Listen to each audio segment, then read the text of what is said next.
ሰላም ክቡራት ተኸታተልትና ፀፊና ነርና ሕጂ ከዓ ተመሊስና ኣለና ንሎሚ ብዛዕባ ምንቅስቃስ ብርጌድ ንሓመዱን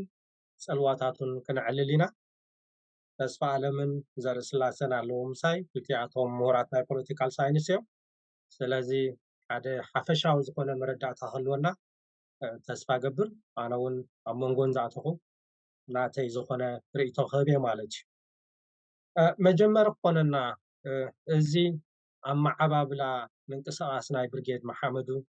ከመይ ኢሉ እዩ መፅኡ መን እዮም እዞም ሰባት እንታይ እዩ ኸ እቲ ዕላማታት ኢልና እንተረኣና ፅቡቅ መስለኒ ብሓደኹም ክጅምር ዘርስላሰ ባኻ ክጅምር ወላ የመስግን ሳምሶም ንሰማዕትና ከዓኒ ንንውሕ ዝበለ ግዜ ንኽንብሎ ተፈሊና ጠኒሕና ተመሊስና ኣለና ለዚ ኣዝዩ ኣገዳሲ ኣርእስቲ ሳምሶም ብዙሕ የመስግን ኣበጋግሳ ናቱ ብርጌድ ንሓመዱ እንታይ እዩ ዝብል እንታይ ዕላማታት ናቱ ንዝብል ምናልባት ገለ ክጅምር ድሕሪኡ ድማ ተስፋ ኣለምን ንስኻ እንትምልኡ ለይ ነቲ ዝተረፈ ብርጌድ ንሓመዱ ንባዕሉ ኣነ ሕጂ ብደገ ኮይነ ዘይኮንኩ ዝዕዘቦ ኣብ ውሽጡ ኣትዩ ርኤ ኣብ ውሽጡ ኣትየ ርኤ እየ ኣብቲ ናቱ ዝኾነ ኣኼባታት እውን ተሳቲፈ ንባዕለይ እውን በቲ ዝገብሮ ዘለኹ መፅናዕቲ እውን ካብቲ ዝጥምቶ ወይ ድማ ዘፅንዖ ትካል ምንቅስቃስ እዩ ሕጂ እቲ ዝብሎ ካብኡ ዝብገስ እዩ እቲ ኣፈናዊ ዝኾነ ፕሪሊሚናሪ እዩ ግን ድምድሙ እኮ እንተዘይኮነ ሕጂ ከመይ እየ ዝርዮ እቲ እኩብ ድሙር ናይቲ ቅድሚ ሕጂ ዝፀንሐ ቃልሲ መልክዕ ናቱ ዝቕይር ዘሎ ኮይኑ ይስምዓኒ ስለዚ ሓድሽ ኣይኮነን ዝብርጌድ ንሓመዱ ዝበሃል ስም ዳ ይቀይሩ እምበር ንሱ እዩ እቲ ቃልሲ እዩ እቲ ንቡር ኢቮሉሽን እዩ እቲ ቅድሚ ሕጂ ዝፀንሐ እንተዳርኢና ብሰላማዊ መገዲ ብካምፔይን ብምግባር እንዳተማሕፀንካ ነቶም ክርድኡ ዝኽእሉ ክትእምን እንዳፈተንካ ዝብል እዩ ነይሩ እዚ ግን ክሰርሕ ኣይከኣለን ናብ ዝሓለፈ ክልተ ቱ ዲኬይድስ ንበሎ ወላ እንታይ ንበሎ ልዕሊ 10 ዓመት ዝኸውን ማለት እዩ እዚ ሕጂ እንታይ ዝኸውን ዘሎ ብመሰረቱ እቲ ኣብቲ ፎር ፍሮንት ዝመፁ ዘሎ መንእሰይ እዩ ካብቲ ቅድሚ ሕጂ ዝነበረ ናይ ኣቦታቱን ኣያታቱን ዝተማሃረ እየ ዝርእዮነ ካብቲ ተመክሮታት ቅድሚ ሕጂ ዝነበረ እዚ ግን ናይ ንኣሽቱ ጥራሕ ዘይኮነት መሪሕነታት ብንኣሽቱ እኮ እንተኾነ ናይ ኩሉ ምንቅስቃሳት ለውጢ ዝደሊ ምንቅስቃሳት ከም ናይ ናቱ ናይ መንቀሳቀሲ ሓይሊ እዩ ኮይኑ እየ ዝርእዮ ከምኡ እየ ዝርእዮ ንበይኑ ሳይ ኣይኮነን ኩሎም ምንቅስቃሳት ለውጢ ዝደልዩ ኣብኡ ኣለዉ እዚ ሳይ እቲ ዕላማታት ናቱ ናብ ዝበሃል ብመሰረቱ ኣብቲ ቨርቹዋሊ ዝግበር ዘሎ ቃልሲ ንተቃወምቲ ምቁንፃብ ዝፀንሐ ኣባይታ ከዓኒ ብምሉእ ምሻለልካ ነቶም ተቃወምቲ ዲናሽናላይዝ ብምግባር ንኦም ብምንፃቅ ዘይ ሃገራውያን ጌርካ ብምቁፃር ዝግበር ዝነበረ ናይቲ ኣብ ኤርትራ ዘሎ ስርዓት ዝወስዶ ዝነበረ ንኡ ምምካን ብዝተኸኣለካ መጠን ብሰላማዊ መገዲ እንተደኣ ተደልዩ ድማ ከይድካ ነቲ ስታያት ዲስራፕት ምግባሩ እዩ ሕጂ ስቲል ፒስፉል እየ ዝርእዮ ፒስፉል ሙቭመንት እዩ እቲ ኣብቲ መስርሕ ግን ክልተ ክላሽ ዝኸውን ናይ ፖለቲካዊ ርእቶታት ምስ ዝህሉ እቲ ኢቨንት እቲ ስርዓት ዘምፅኦ ንኡ ተኣልዮ ክሳብ ዘይከኣልካ ካንስል ክትገብሮ ክሳብ ዘይከኣልካ ሓደ ግዜ ከምዚ ዝርአናዮ ሓደጋታት የምፅእ እዩ ስለዚ ኣነ ብከምዚ ክገልፆ ዝኽእል እዋ ከምዚ ዝበልካዮ እቲ ለውጢ ትርኢ እንዲኻ ካብ ሓደ ሞር ኖሚናል ዝነበረ ሰላማዊ ዝነበረ ናብ ቁርብ ኣግረሲቭ ዓይነት ወይ ሓይሊ እምኒ ዝወስኻ ዓይነት ምንቅስቃሳት እዩ ዘሎ ዘርኢ ተስፋ ኣለም ሓደ ሕጂ ምናልባሽ ሓደ ሓንሳብ እውን ኣነ ሓሳብ መፀኒ እዩ ገለ ሰባት እውን ይዛረቡ ይሰምዖም እየ እዚ ምንቅስቃስ ናይ ብርጌድ ንሓመዱ ካብ ንዓሚ ዝነበረ ካብ ጊሰን ጀርመን ጀሚርካ ማለት እዩ እቲ ዝለዓለ ጥርዚ ኣብ እስራኤል ርኢናዮ ኢና ምናልባሽ ኣብ ስዊድን እውን ተረኣዩ እዩ ኣብ ዲያስፖራ ምጅማር ናይ ኤርትራውያን ናይ ኩናት ሕድሕዶ ክንብሎ ንኽእል እዚ ምክንያቱ እዞም ሰባት እዚኦም ብረት ተዝህልዎም ነይሩ ክልቲኣቶም ማለት እየ እቶም ብርገድ ንሓመዱ እቶም ረብዓይ ግንባር ዝበሃሉ በብወገኖም ምተፋለሱ ኮይኑ ዝስማዓካ ኣብ ምንታይ ደረጃ ኢና ዘለና ስለምንታይ ኸ ኣብዚ ደረጃ ዝወዲቕና ምናልባት ኣብታ ናይ ዘስላሴ ንስኻ ንፅቡቅ ጌርኩም ዝገለፅኩማቲ እንታይ እቲ ብርጌድ ንሓመዱ ሕጂ ኣብዚ ሕጂ ዘለና ኩነተ መቃንሲ እንታይ ፍልይ ዘብሎ ነገር ኣሎ ንፅብል ሕቶ እታ ናይ መጀመርያ ከምዚ ክንብሎ ከም ዝበልኩሞ ካብቶም ሓሊፎም ዝረኣዩ ህዝባዊ ነትኩታት ነቲ ኣብቲ ዓዲ ዘሎ ጨፍላቕ ስርዓት ናይ ምቋም ናይ ህዝባዊ እምቢታ ነትኩታት ሓደ መርኣያ ብርጌድ ንሓመዱ እዚ ናይ ብርጌድ ንሓመዱ ምንቅስቃስ ማለት እዩ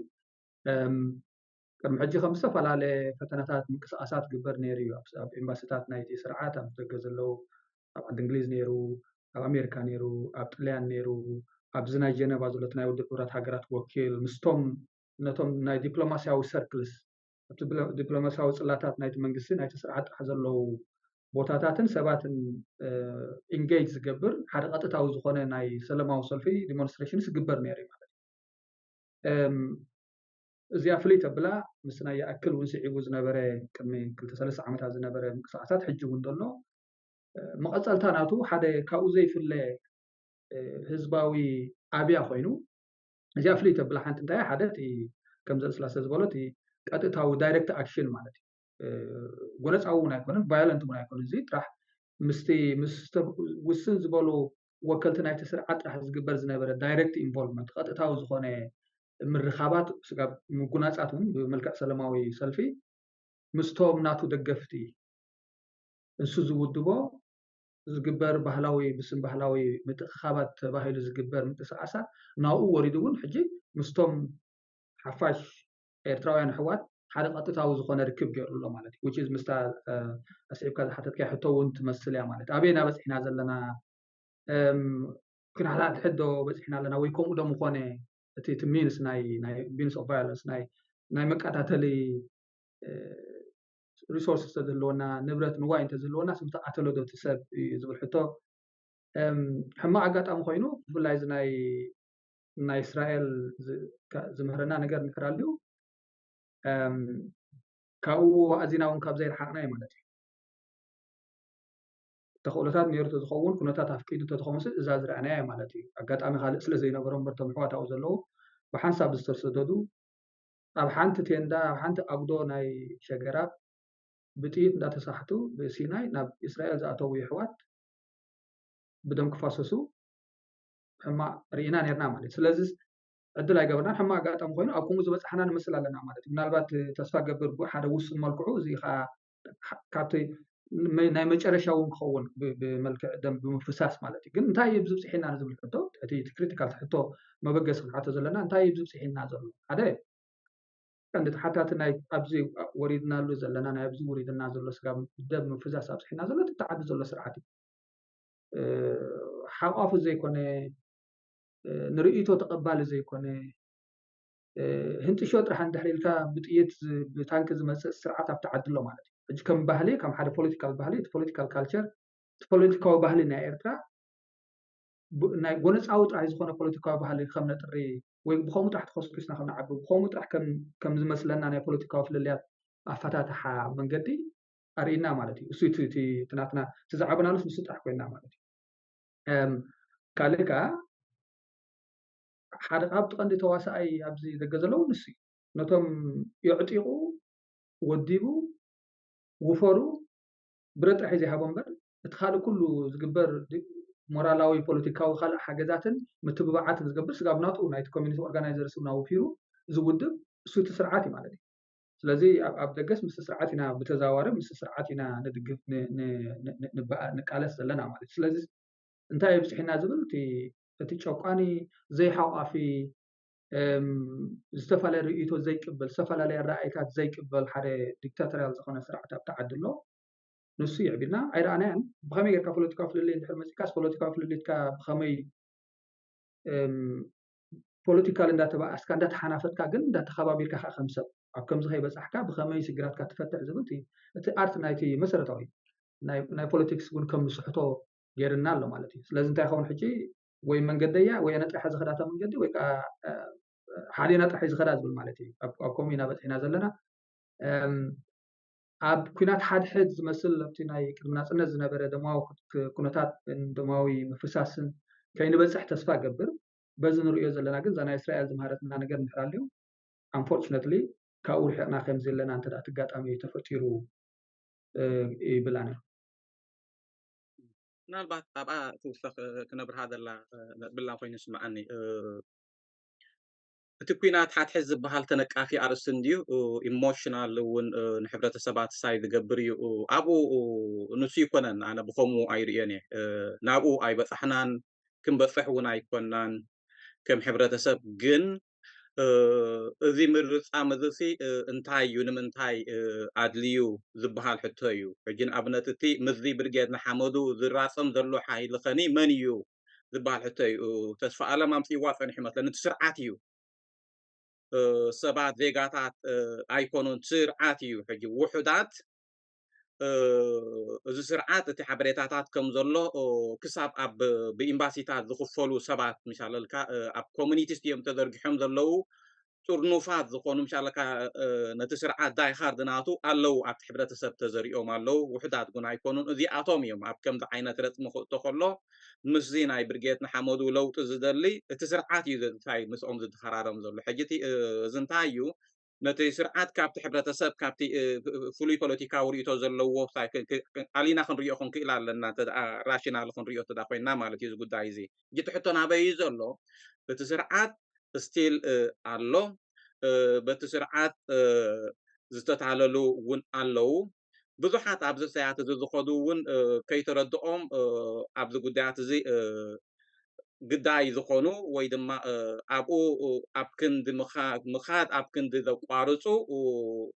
ንባህሊ ኢሎም ዝኸዱ ግን ከዓ ንግዳያት ናቱ ዝኾኑ ኣለዉ ሕጂ እቲ ብዝሒ ሰባት ኣብኡ ምምፁ እቲ ስርዓት ዝጥቀመሎም ድማ ናብዚ ከምዚ ዓይነት ጎንፂ ይእትውዎ እቲ ሕቶ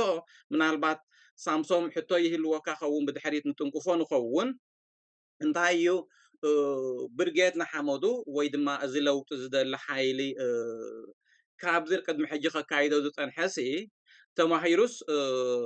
እዞም ምስኡ እንታይ ዝጋጨው ዘለው ቁጥሮም ከም ዝውሕድ ዝገብረሉ ኩነታት ክፍጠር ይኽእል እዩ ዝበሃል ሕቶ ህልወና ኸውን ምናልባት ናብኡ ንምልሶ ስለዚ ብከምዚ ምሪእኽዎን እየ እወ ከምዚ ክልቲኣትኩም ዝበልኩሞ ኮይኑ ይስምዐኒ ኣነ እንታይ እዩ ዝረኣየኒ እቲ ኣብ ኩናት ሕድሕዲና ዘለና ወይ ኣብ ካሊእ ኢና ዘለና ንዝብል ምናልባሽ ኣብ ከምኡ ከይንበፅሕ ተስፋ ገብር ከምዚ ዝበልካዮ ግን እዚ ዘሎ ምልክታት ናይ ሓባር ረቑሓስ ኣለዎም እዞም ክልቲኣቶም መን እዮም እዞም ዝራፀሙ ዘለዉ ኢልካ ምርኣይ ከም ዝበልካ ኣገዳሲ እዩ በዛ ሓደ ወገን ብርጌድ ንሓመዱ ወይ ንፍትሒ ንደሊና ዝብሉ በዛ ሓደ ወገን ከዓ ራብዓይ ብርጌድ ራብዓይ ግንባር ዝበሃሉ ምናልባሽ ዝተፈላለዩ ሽም ኣለዎም ደቂ ሓደ ልቢ ገለመለ ግን ብመንፅሩ ደገፍቲ ናይቲ ስርዓት እዮም እቲ ናይ ሓባር ረቑሓይታቶም ግን ክልቲኣቶም ኤርትራውያን እዮም ከም ድመስለኒ እውን ክልቲኣቶም ብተፈላለየ መገዲ ዝተበደሉ እዮም ዓዶምን ኣዲኦምን ገዲፎም ዝተሰደዱ ብዙሕ መከራ ዝፀገቡ ዓይነት መንእሰያት ብብዝሒ እዮም ሕጂ እቲ ሓደ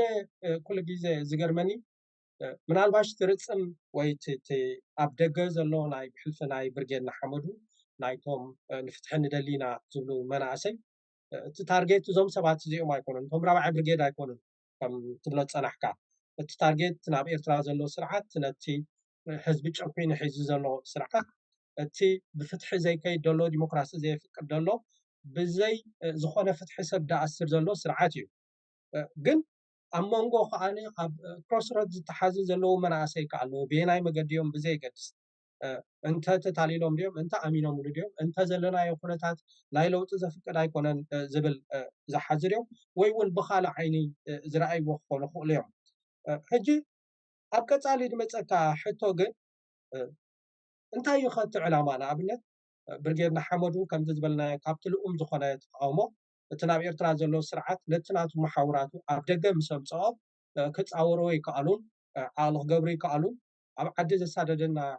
ስርዓት ኣብ ደገ መፂ ከሳደና ኣይነፍቅድና ካብ ዝብል መብዛሕትኡ ክትሪኦ ከለካ ኣብ ከምዚ ዝኾነ ጎነፃዊ ነገር መፅኦም ኣለዉ اجي انتايو تعلامة اتي حاصير علامة نحر اللو ناي نوح علامة نحر اللو ويتي شورت اند لونج تيرم جولز نبلو انتايو تناي برجينا حمد وين معكم قدوتات نحر اللو انت عينت قدوتات اللو إلكم تحسبوا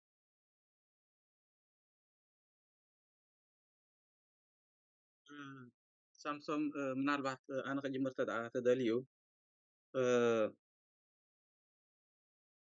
እቲ ዕላማታት ናይ ብርጌድ ንሓመዱ ኣብቲ ስምናቱ ኣሎ ኮይኑ ስምዓኒ ነይሩ ናይ ሓፂር ግዜ ናይ ነዊሕ ግዜ ብድሆታት ምናልባት ክንሪኦ ንኽእል እቲ ስም ኣበይ ዘሎ ሕጂ ገሊኦም ብደረቁ ነቲ ብርጌድ ንሓመዱ ብደረቁ እዮም እንታይ ዝገብሮ ግን ኣነ ብከምኡ ኣይርዮን እየ እንታይ እየ ዝርእዮ ከምቲ ኣቀዲምና ኩልና ክንብሎ ፀናሕና እዞም ዜጋታት እዚኣቶም ሃገራውያን ስድሮኦም መሬቶም ዓዶም ኩሉ እቲ ዲግኒቲስ ዘለዎም ማለት እዩ ከም ዜጋታት ከም ንኣሽቱ ኮይኖም ኣብ ሕቑፊ ስድሮኦም ንኸይዓብዩ ዝተነፍጉ ዝተሰጉ ከምቲ ዝግባእ እውን እቲ እንዳተወራረሰ ዝኸይድ ናይ ታሪክ ናይ ባህሊ ንኩሉ ሳያት ምሻለልካ ንኸይርእይዎ ዕድል ሳይ ዘይገብሩ ካብ ናይ ሳምር ናይ ተምሃሮ ክረምታዊ ማእቶት ድሕሪኡ ምሻለልካ እንዳበልካ ናይ ሃገራዊ ኣገልግሎት ድሕሪኡ እውን ምሻለልካ ናብ ኩናት ካብኡ ብስደት ዝወፀ ስታይ ዝተወድኦ እዩ ሕጂ እቲ ዲግኒቲስ እቲ ኣብ ልዕሊኡ ግህሰታት ኣብ ሰውነቱ ኣብ ኣካላቱ ኣብ መንነቱ ክወርድ ዝፀንሐ ንኡ ሊበሬት ክገብር ምሻለልካ እታ ዘላትኒ ሂወተይሲ ካብዚ ኣይከፍኣን እዩ ንኣ ከትሕና ከም ሰብ ከም ዜጋ ከም ሃገር ከም መሬት ከም ዓዲ ኢሉ ዝብገስ እዩ ሕጂ እዚ እቲ ብዓብዩ ትስእሉ ክንሪኦ ዘለና ስለዚ እዚ ሲ ከም ሱቕ ኢሉ ንክጠፍእ ሳይ ዝኾነ ዘይኮነ እዚ ዓብዪ ዕላማ ዘለዎ እዩ ብኸመይ እዩ እሞ ክበፅሖ ዝደሊ ዘሎ ብኸመይ እዩ ነቲ ግህሰታት ከኣልዮ ዝደሊ ዘሎ ኣነ ከም ዝረኣየኒ እቲ ዝገብሮ ዘሎ ኣብ ዳያስፖራ ክቅጣብ ሕጂ ብቃላት ብምሕፅንታ ክግበር ዝፀንሐ ካምፔይንስ ንሃገራት ናይ ዓለም እንዳእመንካ ዝግበር ዝነበረ ክሰርሕ ከም ዘይከኣለ ብግብሪ ክስታይ ክትገብሮ ከም ዘለካ ዝበፅሖ እሞ ብኡ ድማ ዲስራፕት ንምግባሩ ነቲ ብምሉእ ካይዳታት ናይቲ ስርዓት ካብ ውሽጢ ንደገ ወፊሩ እቲ ናቲ ትራንስናሽናል ኢንስቲቱሽንስ ናቱ ዲስራፕት ብኩሉ መዳያቱ ማለት እዩ ዲስራፕት ክገብሮ ዝተበገሰ እዩ እዚ ተቀዳማይ ዕላማ ናይ ሓፂር ዕላማ ናቱ ኮይኑ ዝረኣየኒ ኣነ ንሪኦ ዝርኢ ዘለኹ እቲ ናይ ነዊሕ ዕላማ ድማ እዚ ምሻለልካ ማዕረ ማዕረ እዚ ድማ ኣብ ውሽጢ ዓዲ ዘሎ ከም ምሳይ እዩ ምክንያቱ ኣብዚ እንተደኣ ደፊርካዮ ኣብ ውሽጢ ዓዲ እውን ዘይድፈረሉ እስተያት የለን ማለት እዩ ኣብ ውሽጢ ዓዲ ሓደ ካብቲ ኣብ ውሽጢ ኮይኑ ነዚ ኣብ ደገ ዘሎ ምንቅስቃሳት ቁርብ ነቐፌታታት ሓደ ዝመፅእ እንተደኣሃልዩ እንታይ እዩ ክንርኢ ኣይከኣልናን ገለ ነገር ክንርኢ ኣይከኣልናን እቲ ሓቢርካ ክትቃለሱ ኣይርአናኩምን ገለ ነገር ክትገብሩ ኣለኩም ነዊሑ ዝብል እዩ ሕጂ እዚ ድማ እዚ ኣብ ደገ እንተደኣ ዲስራፕት ደኣ ጌርካዮ ኣብ ውሽጡ እውን ሰዶ መልእኽቲ ክህሉ እዩ ኣነ ብከምዚ ምርኢኹ ኣብ ሰናውሐ ድማ ከምቲ ኣቀዲመ ዝበልክዎ ነዚ ብምሉእ ኣብ ኤርትራዊ ኣብ መሬት ኣብ ሃገር ኣብ ዜጋታት ዝወድቕ ዘሎ ግህሰታት በቲ ስርዓት ገባቲ ዝወድቕ ዘሎ ንምእላይ እዩ ኣካል ናይቲ ኣብ ውሽጢ ባይታ እንተደኣ ተኸሊእካ ኣብ ደገ ኮንካ ድማ ናብ ውሽጢ ገጽካ ንኽትኣቱ ናይ ዝግበር ቃልሲ እዩ ዝብል መረዳእታ እዩ ዘለኒ ወዘሪት ከምዚ ትብሎ ዘለካ ምናልባሽ ኩላትና ዝረኣናዮ ወይ ብተፈላለየ ነገራት ንዕዘቦ ዘለና ነገር ተኮይኑ ሓደ ካብቲ ዕላማታት ብርጌድና ሓመድኩ ነቲ መንግስቲ ወይ ስርዓት ኣብ ደገ ዝገብሮ ዘሎ ምንቅስቃስ ንምሕፃር ኮይኑ እዩ ዝመስለኒ ምክንያቱ ኣብ ደገ ምንቅስቃሳቱ እንድሕር ተሓፂሩ ኣብ ውሽጢ ፅልዋ ከምፅእ ክእል እዩ ዝብል ኣተሓሳስባ ኣሎ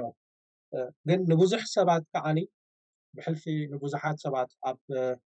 ጎነፃዊ ነገር ዘይኣምኑ ዝጎነፃዊ ድዩ ኣይኮነን ኣካትዓው ኮይኑ ማለት እቲ ገለ ክፋል ናይ ጎነፃዊ ነገር ናቱ ንምድርባይ እቲ ገለ ኣብ መንጎ ዝቐርቀረ እዩ ማለት እዩ ኣንሕናስ ማዕረ ክንዲ ዝምስ ሕዋትና ክንፋጋዕ ኣይደለናን ክንበኣስ ኣይደለናን እዚ ዓይነት ምንቅስቃስ እዚ ዝተረፈና ዘሕይሽ ዝብል ኣብ ዳይሎማ ወይ ኣብ መንጎ ዘቐመጠ እዩ በቲ ሓደ ክትሪኦ ከለካ ከዓ ኣቃሊልካ ዘይረአ ቁፅሪ ናይ ራብዓይ ግንባር ወይ ናይ ደገፍቲ ክንብሎ ንኽእል ብሓፈሻ ኣሎ ስለምንታይ እዮም እዞም ደገፍቲ ኣብ ሂወቶም ኣብ ከምዚ ሓደጋ ዘውድቁ ዘለዉ ተስፋ ኣለምስተ እዚኣ ከዓ ምክንያቱ እሱውን ኣድረስ ክንገብሮ ኣገዳሲ እዩ ስለምንታይ ولا دقافاي كوينس ኣብ ገዝኡ ኮፍ ኢሉ እንታ ክገብራ ዝኽእል ንሃገሩ ዘይገብር ስለምንታይ እዩ ኣብ ፌስቲቫላት ተዘይኮትኪሉ ምስ ሓዉ ዝፋጋእ ዘሎ ስርዓት ኣብ ኤርትራ ኣሎ እንድሕር ኢልና ስለምንታይ ኣብ ኤርትራ ኮይዱ ትገብሮ ዝግባእ ኣስተዋፅኦ ዘይገብር ስለምንታይ ኣብ ዓዲ ኮይዱ ክልተ ኻሚትር ከፍ ኢሉ ወይ ኣብኡ ኣብ ዲጋዲ ተዋፊሩ ኣብቲ ከድመዓሉ ዝኽእል ዘይዋፈር ስለምንታይ ኣብ ደገ ይሳበር ኣሎ መልሲ ንኩሉ ኤርትራዊ ማለት ነቲ ኣብ ኤርትራ ለውጢ ዝደሊ ፍትሒ ዝደሊ ብኤርትራ ክፋል ናይ ሕብረተሰብና ካብቲ ኣስደሚምዎ ዘሎ ሕቶ እዚ ማለት እዩ ብፍላይ ከዓ መን ከም ዝኾኑ እቶም ነቲ ስርዓት ዝድግፉ መን ከም ዝኾኑ ነቲ ስርዓት ኢሎም ኩሉ ህይወቶም ኩነታቶም ኣብ ዋጋ ዕዳጋ ዘእትዉ ዘለዉ ፊተውራሪ ናይቲ ስርዓት እንድሕር ኢናሲ ولا حدا جزء يدنس أوكي أنت مجلس ونا يترخبوا لها حصر زبالة مسيسي مجلس وين كرخبوا لي كلني نا حدا ناي سنا مراوي أفلوت أزلوا وسبنا البات انتاي كمزي عينة توريتاسي أب حدا سوسايتي أب حدا حبرة تسب معاسي تقل كل من البات كل ما يوز خون خسايون زد ليه خوين يسمعني كم أقول كله خص of course نريو تكون ناي تقعدون نرينا خلقنا كمزي عن تبي يقدم بالناس بالناسي مسانه ماكل نايتي قبل علي منسي إيرترا قبل علي سدرا بيتات إيرترا قبل علي يديتات إيرترا قبل علي هاجرن حزبين إيرترا نتساعد قديم ناس قبل علي حزب إيرترا قبل علي مسعين إيرترا زورد قفعي زورد بدل زبصح كدعات تلمتن أكل يوم نص ولا بقولك من حدا تريس كن قبرهم كل الناس من البعض زي قال زين فلتم يلوهم تم نريهم قل مكالستنا مسادتنا مقافعتنا من ساعات مالتي حجي زغلو ببحر حليف السب بسهرة حليف السب بسودان حليف السب كاب إيرترا بتقيت ندا تسحت حليفو هيوتهم كم زياد شبيتهم بسودان بسهرة بليبيا بمأخلاي بحر بإسرائيل زغلو نا إسرائيل نفلتو زنا إسرائيل أنا خاص بقول خص نفلتو ما حواتنا له تقفت نايت سرعات مالتي انت يوم زغور زلو كرداني كذا بركعسي نيرترا تزخون كوت بوي نيرترا كو نيرترا تخوين كوت بوي مالتي باكا زي ناي توم دليت لوت دليت فتحي زلعلو زلو حتى كونو ايكون زين حزب إيرترا ايربحوني نتا إيرترا نبلا حاجر نتا خلاتنا أكالا زغنا حاجر ايربحاني بزي منقد زين خرخينا يزربحينا نحسب سلازي نزخ تعرف مخلوهم كل قال سوكي من تزخو كل سبوع هم وحدث تردو هم انتهي يقولوا له انتهي يمزك على خلو زلو زي يمزك على خلو زلو نتني إيرترا زوننا كم نبرت زوننا حدا سرعات حدا بوليتيكاو حالي منقستي ونا يكونن مالتي حدا شفرا حدا جونتا ني إيرترا زوننا نمسينا إيرترا نمساي منسينا إيرترا زسلمته نجزانا نسدرانا زسلمته سرعات حدا سرعات نتا هاجر كأزوننا نعون مكلخال يم أواق عداقة توزلو كنتاتهم مالتي إذا من إسرائيل نأمنت كم أمنت هروسي الناس حتى تعقبا ما بإسرائيل سيزخونه كم سدتني قبول إيرتراوي ولا من الوقت حجي زي تغير بس قبل 6 سنوات عمتها 3 4 تغير كم أوفيشال بوقعس كم سدتني تات ريكوغنايز زخون مالتي حتى تعقبا يمزلو أسالم سيكرس يمزلو كانسر ناي حبرتسب كانسر ناي بودي ناي حبرتسب إسرائيل انفلتريترز سولوختي كم زغيرهم زقاتو كانسر ناي حبرتسبنا عندها تبهلو زغلصو زصرفو أكلنا مالتي كابتن لوط ندللنا بإيرترا فتح ندللنا بإيرترا زفل زروخبو ኣብ እስራኤል ዝኾነ ክሳይ የብሎም ኣብዚ ኣውሮፓ ዘሎ ካኹም ማለት እዩ ኣብ ዋሕተቲ ወይ ምስ ወረቐቶም ዝወሰዱ ኩሉ ዜግነት ዝወሰዱ ኩሉ ሕጂ እንታይ እዮም ዝገብሩ ዘለዉ ክርዳእኒ ክሊና ምክንያቱ ነቲ ስርዓት ካብ ዓድኻ ዘሰጓጎግካ ስርዓት ንስድራ ቤትካ ኣብ ዓድኻ ኣቲኻ ብዘይካቶም ገለገለ እውን ዝበፅሑ ኮንፊደንትሊ ርእሰ ተኣማንነቱ ናብ ኤርትራ ይኣትውን እዮም ኣብ ካብ ዓድኻ ወፂኻ ኣብ ኢትዮጵያ ኣብ ሱዳን ኣብ ዩጋንዳ ኣብ ኬንያ ስድራኻ ክትርኢ ኣብ ደገ ኮንካ ስድራኻ ቻርዳሓን ወዓለ ክትብል ከተፋኑ ኣብ ደገ ወፂኻ ኣሕዋትካ ከተመርዑ መቅርብኻ ክትረክብ ዝገበረካ ስርዓት ሕጂ ተመሊስካ ኣብዚ ኣለኹልካ ክትብሎ ኣነ ክርዳእኒ ይክእልን እዩ ብምንታይ ኢና ክንገልፆ ክርዳእኒ ይክእል ኢና ኣነ ማለት እዩ እቲ ሕቶ ሓንቲ ሓንሳብ ምስ ክትዕልል ትፍትን ኢኻ እቲ ዝወሃበካ መልሲ ካብቲ ዝዕግበካ እቲ ኣትኪሙ ክሳይ ዝገበረካ ጥራሕ እዩ ዘብል ማለት እዩ ጀስቲ እቲ ፕሮፓጋንዳ ናይቲ ስርዓት ጥራሕ እዩ ዝደጋግም እቲ ዝበዝሕ ሰብ እቲ ኣነ ብውልቀይ ዘዕልሎ ማለት እዩ ስለዚ መልሲ የብለይን ካብ زسدمم تعزب تطرحي كم بال حليفه ملسي يبلي انتايم نمنتايم كوم زغب زلو كرداني يكلني مالتي ربحاون يبلو مالسي بيزنس زلو وسب بوليتيكاوي متأسسارات زلو وسب بوليتيكاوي ربحا زلو ناي وفري ناي نقدي كالت زرق ربحا زلو وسب كوم تقبرو كو وا زسبزي ويز اكالزس نروحو اختو بلاد خليحا ويز سبزس اوكي بتنايت امباس رانكين وني عبولو منالبات كم دبلومات كوينو دي خمزي بوليتيكاوي امبيشن سالو اختو بلاد خليحا نتسا وعدس راشنالايز كبرت خليحا زيوم كابتوم سكام اوف ذا ايرز اسايلم سكامز بلوم بعلوم سي كابوم زفلي حدينا اجي نمنتاينا نتي زقطقطنا بحساب كوينو نموتولو زلنا تيم كالت حواتنا فسيم نخرداني كلنا ومنالباش مساخو سقلا حنت نغان كم نريو دلنا بخلتياتو دنبه بدنبه فتحي وي رابعي جنبار زبالو وي دقفتي بحفشا نبلو عب ዝኾነ ጉድኣት ይመጽእ ኣሎ ናይ ኣካል ምጉዳል ክሳብ ተራእይሎ ምፍጋእ ደም ምፍሳስ ምናልባሽ ኪዶ ከይካይድ ተስፋ ንገብር ካልእ እቲ ዝዓበየ ፅልዋ ከዓ ናብቲ ናይ ዕቑባ ምሕታት ወይ ኣሳይሎም ረጅም ዝበሃል ኪኖቶም ደገፍቲ ተቃወምቲ ዝበሃል ብዓብኡ ክትሪኦ ከለካ እቲ መስርሕ ናይ ምሕታት ዕቑባ ናይ ሰብኣዊ ዘይኮነ ናይ ቁጠባዊ ናብ ዝብል ምዝ ሃገራት ዝደፍኣሉ ዘለዋ ዝኸይድ እውን ይመስለኒ ኣብዚ ብኸመይ ትሪኦ እስከ ዘርኢ ስላሴ ምናልባሽ እንታይ እዩ እቲ ሳዕቤን ናብቶም ውልቀ ሰባት ከ እዞም ክልተ ወገን ድፋግኡ ዘለው ከም ዝንብሎ ዘለና ናይ ደም ምፍሳስ ክህሉ ክእል እዩ ከም ዝንብሎ ዘለና ናይ ዕቑባ ሽግራት እውን ክህሉ ክእል እዩ ኣብቲ ብዓብዩ ኣብቲ ግሎባዊ ፅልዋ ናይ ኣሳይለም እውን ተራክብዎ ክእል እዩ እዚ ብምንታይ ኢካ ትሪኦ እስከ ኣገዳሲ ሕቶ እዩ ሓደ ግዜ ብፖለቲካ ኣብ ክንዲ ዓውርን ብፖለቲካ ዓዊርካ ድማ መሳርሒ ናይ ውሑዳት ጉጅለ ከምዚ ተስፋኣሎም ዝፀንሖ ካብ ምዃን እሞ ከዓኒ እቲ እቶም ውሑዳት ጉጅለ ንዓዲ ገቢቶሞ ንብሙሉእ መንነት ሃገር ዘጥፍእ ዘሎ ንኡ ከይተረዳእካ ንኡ እንዳደገፍካ እሞ ንኡ ዲስራፕት ንክገብር ንኡ ንክኣልሞ ኣብ ዓዲ ሕግን ስርዓትን ዲሞክራስያዊ ኣካይዳ ንክህሉ ንዝቃለስ ምስኡ ምግጫው ንክልቲኡ እንዲ ዝወግእ ዘርትትን ምግጫው እቲ ከምዚ ንፈልጦ ንበዓልና ክለሴና ኣብቲ ገዛ ዘለና ኣብቲ ናይ ማይግሬሽን ኤርያ ኤክስፐርቲስ ኣለና ነናትና ርእቶታት ኣለና ግን ኮመንሊ ሼር ንገብሮ ርእቶታት ከዓ ኣሎ ኮይኑ ኣነ ስምዓኒ እንታይ እዩ ስደተኛ ብስታይ ናቱ ተደላይ ኣይኮነን በደን ስደተኛታት ዝዕቁባ ዘለዋ ሃገራት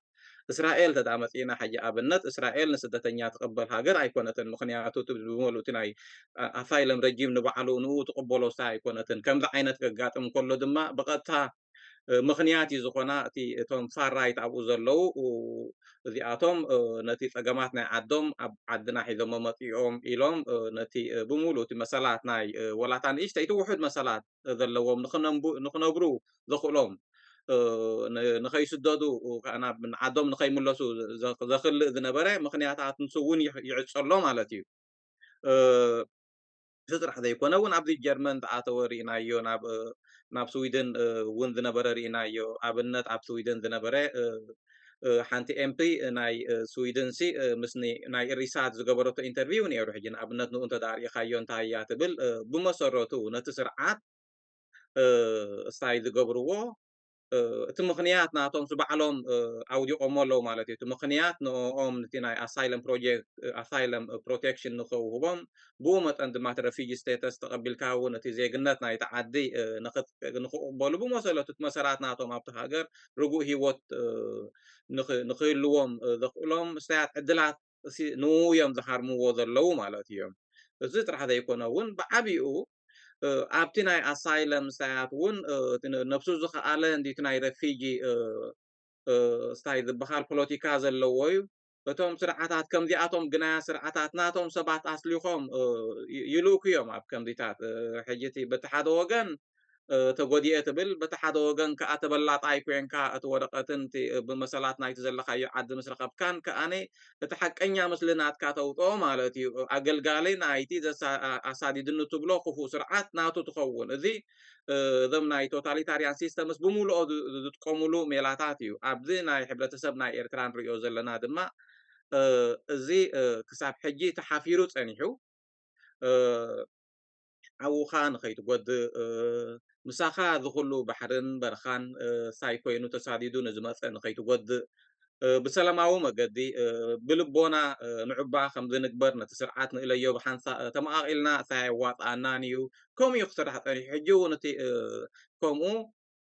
أي دقارة أخويني سمعنا نجن أتوم فليد بلا بمسارتو مسارحنا يتسرعات نقوخونو زمراتو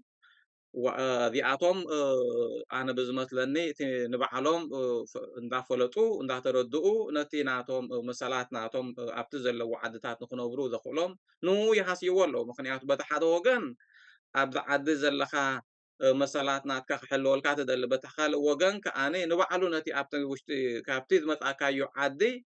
زي سادة كان جرات نو خاني أطبقوا كم ذكرر كم ذكرر ديجاتات كم ذبرسو تجبر على خاملتي إذن على كم سبات حتى تلوز اللواميو تي حلقنا ناتهم كوس تلوز اللواميو سلذي تي كم ذا عينات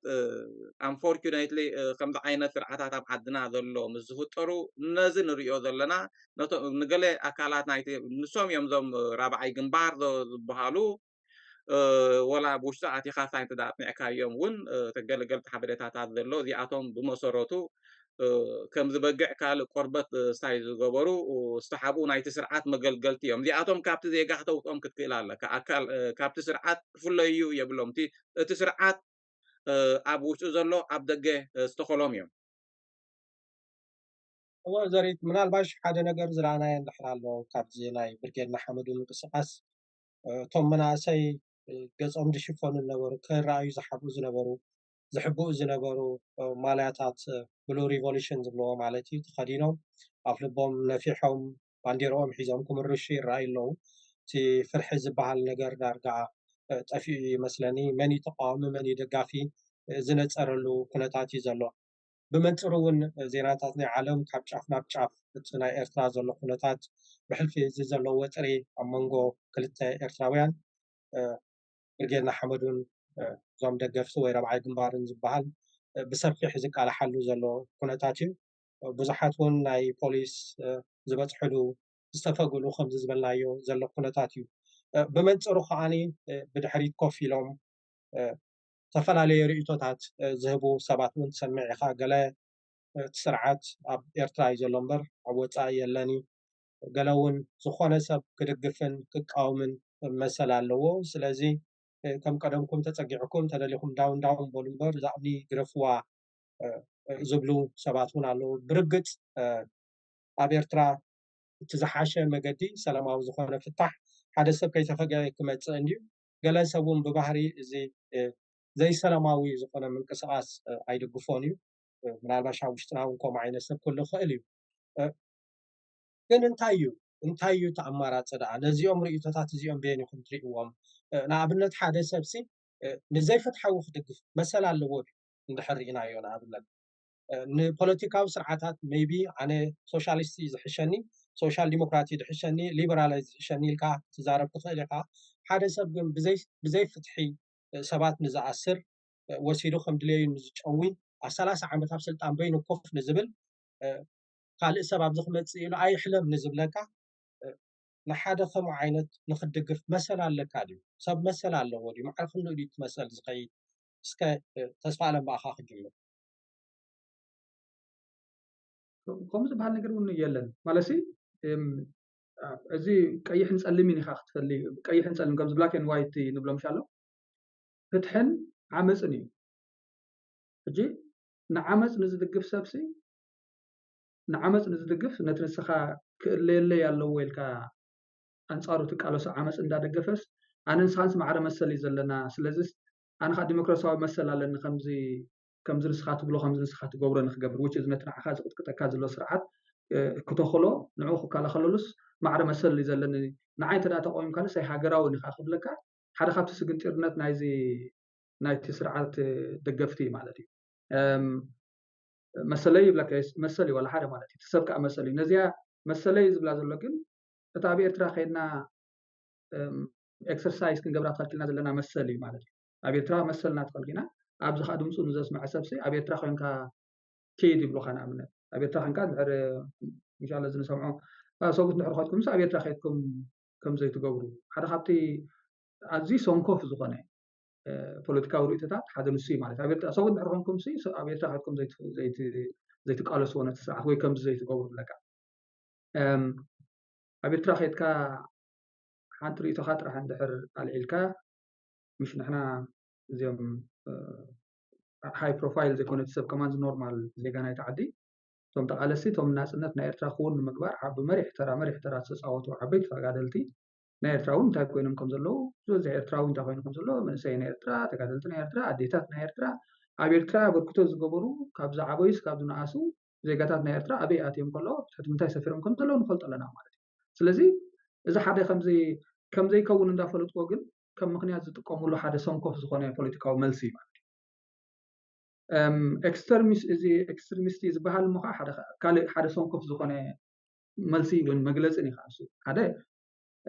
ኣኽራሪ ዝበሃል ምንቅስቃስ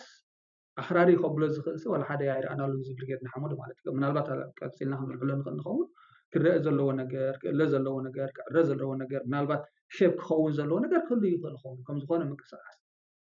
እስካባ ናይ ኣኽራርነት ደረጃ ዘብፅሖ ዝኾነ ምንቅስቃሳት ዝኾነ ተገበራት ኣይረኣናሉን ኣለና ስጋብ ሕጂ ማለት ሕጂ ክልቲኡ እዚ መግለፂታትን ዝርእቶታትን ኣነ كمان جزء كانت فعلوا أيدلن تحطوا إسياس أبيترا يتبل زلا حتى نتبلع مالك إسياس أبيترا نزلوا نتقال سيد اللي هم فتحن حد اللي هم سي عبت زلوا هايكم زي تقال صوت بل تحطوا تعامل إسياس بقول كسبت راح يكون إسياس كم سواء كم تي بقول كسبت راح يكون تعامل مالك تعامل تكالي وين زلوا تعامل حسابي مالك تي إسياس زمن بحال حسابي عامل وين زلوا نسوا أبيترا له نسوا أبدك له نسو أبتنا في سدات ننبر لنا حجرة الله مالك أكل له إساس أكل له إساس بتي حماق جورو بتعمّس جورو بتزي حق فيها كايدو أكل له مالك لازم بعلم كون قرنا له رابع جنبار نحري له أبيرترا زلوا جنبار أبيرترا زلوا سرعات ولا بسلام ومن جدي فتح يدلنا له إلى حزبي سمعته خيجلس سمعته خيجلس بتانكي قبلوه مالك خلاشين بتانكي قبلوه ኣብ ሱዳን ከም ዝተዓፅወ ንፈልጦ ኢና ካብ 99 ጀሚሩ ዝኾነ ምንቅስቃሳት ፖለቲካዊ ምንቅስቃሳት ፍሉጥ ውድብ ፖለቲካዊ ምንቅስቃሳት ከም ዘይግበር ብወግዒ ዝተፈለጠ ነገር ዕፅው እዩ ስለዚ ኣብ ሱዳን ኮይንካ እውን ከተስተንፍሳ ኣይትኽእልን ኣብ ኢትዮጵያ ኮይንካ ከተስተንፍሳ ኣይትኽእልን ናቶም ኣሳሲንስ ዲዮም ናቶም ክሳይ ሰሪዶም ዋላቲ ቁርብ ክሳይ ኩን ዝበለ ሰብሲ ክነብረሉ ከምዘይክእሎም ገይሮሞ ዘለዉ ነቲ ዞባ ማለት እዩ ምሽ ኣብ ኤርትራ ነቲ ኣብቲ ዞባ ዘሎ ምንቅስቃስ ስለዚ እሱ ክንገድፎ ኢና ማለት ኣይ አንፎርቹኔትሊ ሓደ ክንገብር ኣይንኽእልን ኣብኡ ግበር ዝኽእል ኣሎ ኣይግበርን ማለት ኣይኮነን ይግበር ግን ብዙሕ ሰብ ሂወቱ ኣብ ሓደጋ እዩ ምንቅስቃሳት ይካይድ እዩ ኣብ ሱዳን ወላ ኢትዮጵያ ኣብዚ በዓሎም ራብዓይ ግንባር ኣለውና እንታይ እቲ ራብዓይ ግንባር ዘብሎካ ንሪኦ ኣለና ማለት እዩ ናይ ፕሮፓጋንዳ ፊተውራሪ ኮይኖም ነቲ ስርዓት ፖለቲካል ሌጂቲመሲ ከም ዝወሃብ ከም ጲላጦስ ፅቡቅ ሕብሪ ከም ዝልከ ይገብሩ ኣለዉ ማለት እዩ ገንዘብ ይሰድሉ ኣሎ ውሕድ ክኸውን ክእል እዩ ግን ገንዘቡን ይሰድሉ ኣለዉ ገንዘብ ኣበይ ዝውዕል ስድራና ንምጥፋእ ኣብዘይ ህዝብና ኣብዘይ ድግፎ ህዝብና ኣብዘይ ፈልጦ ኩናት ዓንዳሪ ኩናታት ብምስታት ኣሕዋትና ኣሓትና ኣቦታትና ኣያታትና መታዓቢትና ከም ዝጠፍኡ ምግባር ካልኣይ ሳልሳይ ዝኽተማን ካልኣይ ሳልሳይ ሓዘን ናብ ኤርትራ ከም ዝኣትሉ ምግባር እዩ እቲ ገንዘብ ከዓ ዝጥቀመሉ እቲ ገንዘብ ብከምዚ ተቢሉ ፋንድሬዝ ገይሮም ንካልእ ናይ ምዕባለ መዓላ ዝገብሩ ተደኸሙ እኳ ይፅላእኒ ማለት እዩ ስለዚ ገንዘብ ኣብ ምውፃእ ናይ ፕሮፓጋንዳ ሪሶርስ መሳርሒ ኣብ ምዃን ኣብ ውሽጢ ህዝቢ ኤርትራ ኣብ መንጎ ህዝቢ ኤርትራ ማለት ዝንሪኦ ዘለና ዝና እስራኤል ኣብ መንጎ ኣብ ውሽጢ ህዝቢ ኤርትራ ፅልእን ደምን ኣብ ምትካል ኣብ መንጎ ህዝቢ ኤርትራን ኣብ ጎረባብቲ ሃገራትን ኣብ ጎረባብቲ ህዝቢ ኣብቲ ዞባና ዘሎ ጎረቤት ህዝብታትን ፅልኢ ኣብ ምትካል ቀንዲ ናይ ንዋይን ናይ ፖለቲካዊ ፕሮፓጋንዳን ባይታ ኮይኖም ዘለዉ ኣብዚ ደገ ዘሎ ዲያስፖራ እዩ ማለት እዩ ግንባር እዩ እቲ ግንባር እዩ ነዚ ግንባር ኢንጌጅ እንተገበርና ንሕና ኣብዚ ዘሎ ኢሳያስ ማለት እዩ ኢሳያስ ኣብ ኣስመራ ጥራሕ ዘይኮነስ ኣብዚ ዘሎ ሕጂ እዚ ዘሎ ከዓስ ብጥይትን ብኸራን ብእምንን ኣይኮነን እቲ ኣብዚ ዘሎ ዘላይ ለውጢ ዝመፅኦ ዘሎ ሰለማዊ ሰልፊ ኮይ ሰለማዊ ሰልፊ ፒስፉል ፕሮቴስት ማለት እዩ ግን እንታይ ዘጋጥም ኣብኡ ምስከትካ تندا خلعليو سيدا خلعليو مبرجات كمسيو عمبابا حقيقة ما يكون زقبلوا زلهم نساتهم كررينا أنا خمس رأنا مالتي سلازي إساس أبزلوا بحقاو منجدي بسلاماو منجدي نزل زلوا إساس أنت قد أمنايو حلالي وبهلاي أنا مالتي سياسة بيرترا راح يكون زلوا سياسة بيرترا زلوا ما بيرترا خيتكم نحلو تدلي هونكم سلام تدلي هونكم ديمقراطية تدلي هونكم أبيرترا خيتكم بسرعة خيتكم برو حدا سنكوف زخانة قلنا ناي بلس أنياتات عينة ملسي زبلانه ምናልባት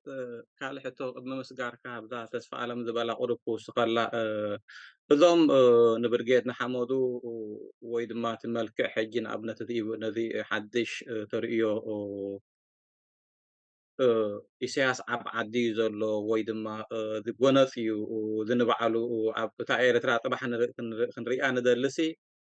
ብከምዚ ድያ እንታይ ክትከውን እታ ቀዳማይ ቀደም ኢልካ እውን ሲቪል ዎር ዝበልካዮ ምስኡታት ዘተኣሳስርዎ ኣለዉ ኣነ ግን እንታይ እዮም ዝብሎም እዚኣቶም አንኢንቮልቭድ ዝኾኑ ሰባት ከምዚ ተስፋኣሎም ዝብሎ ዝፀንሐ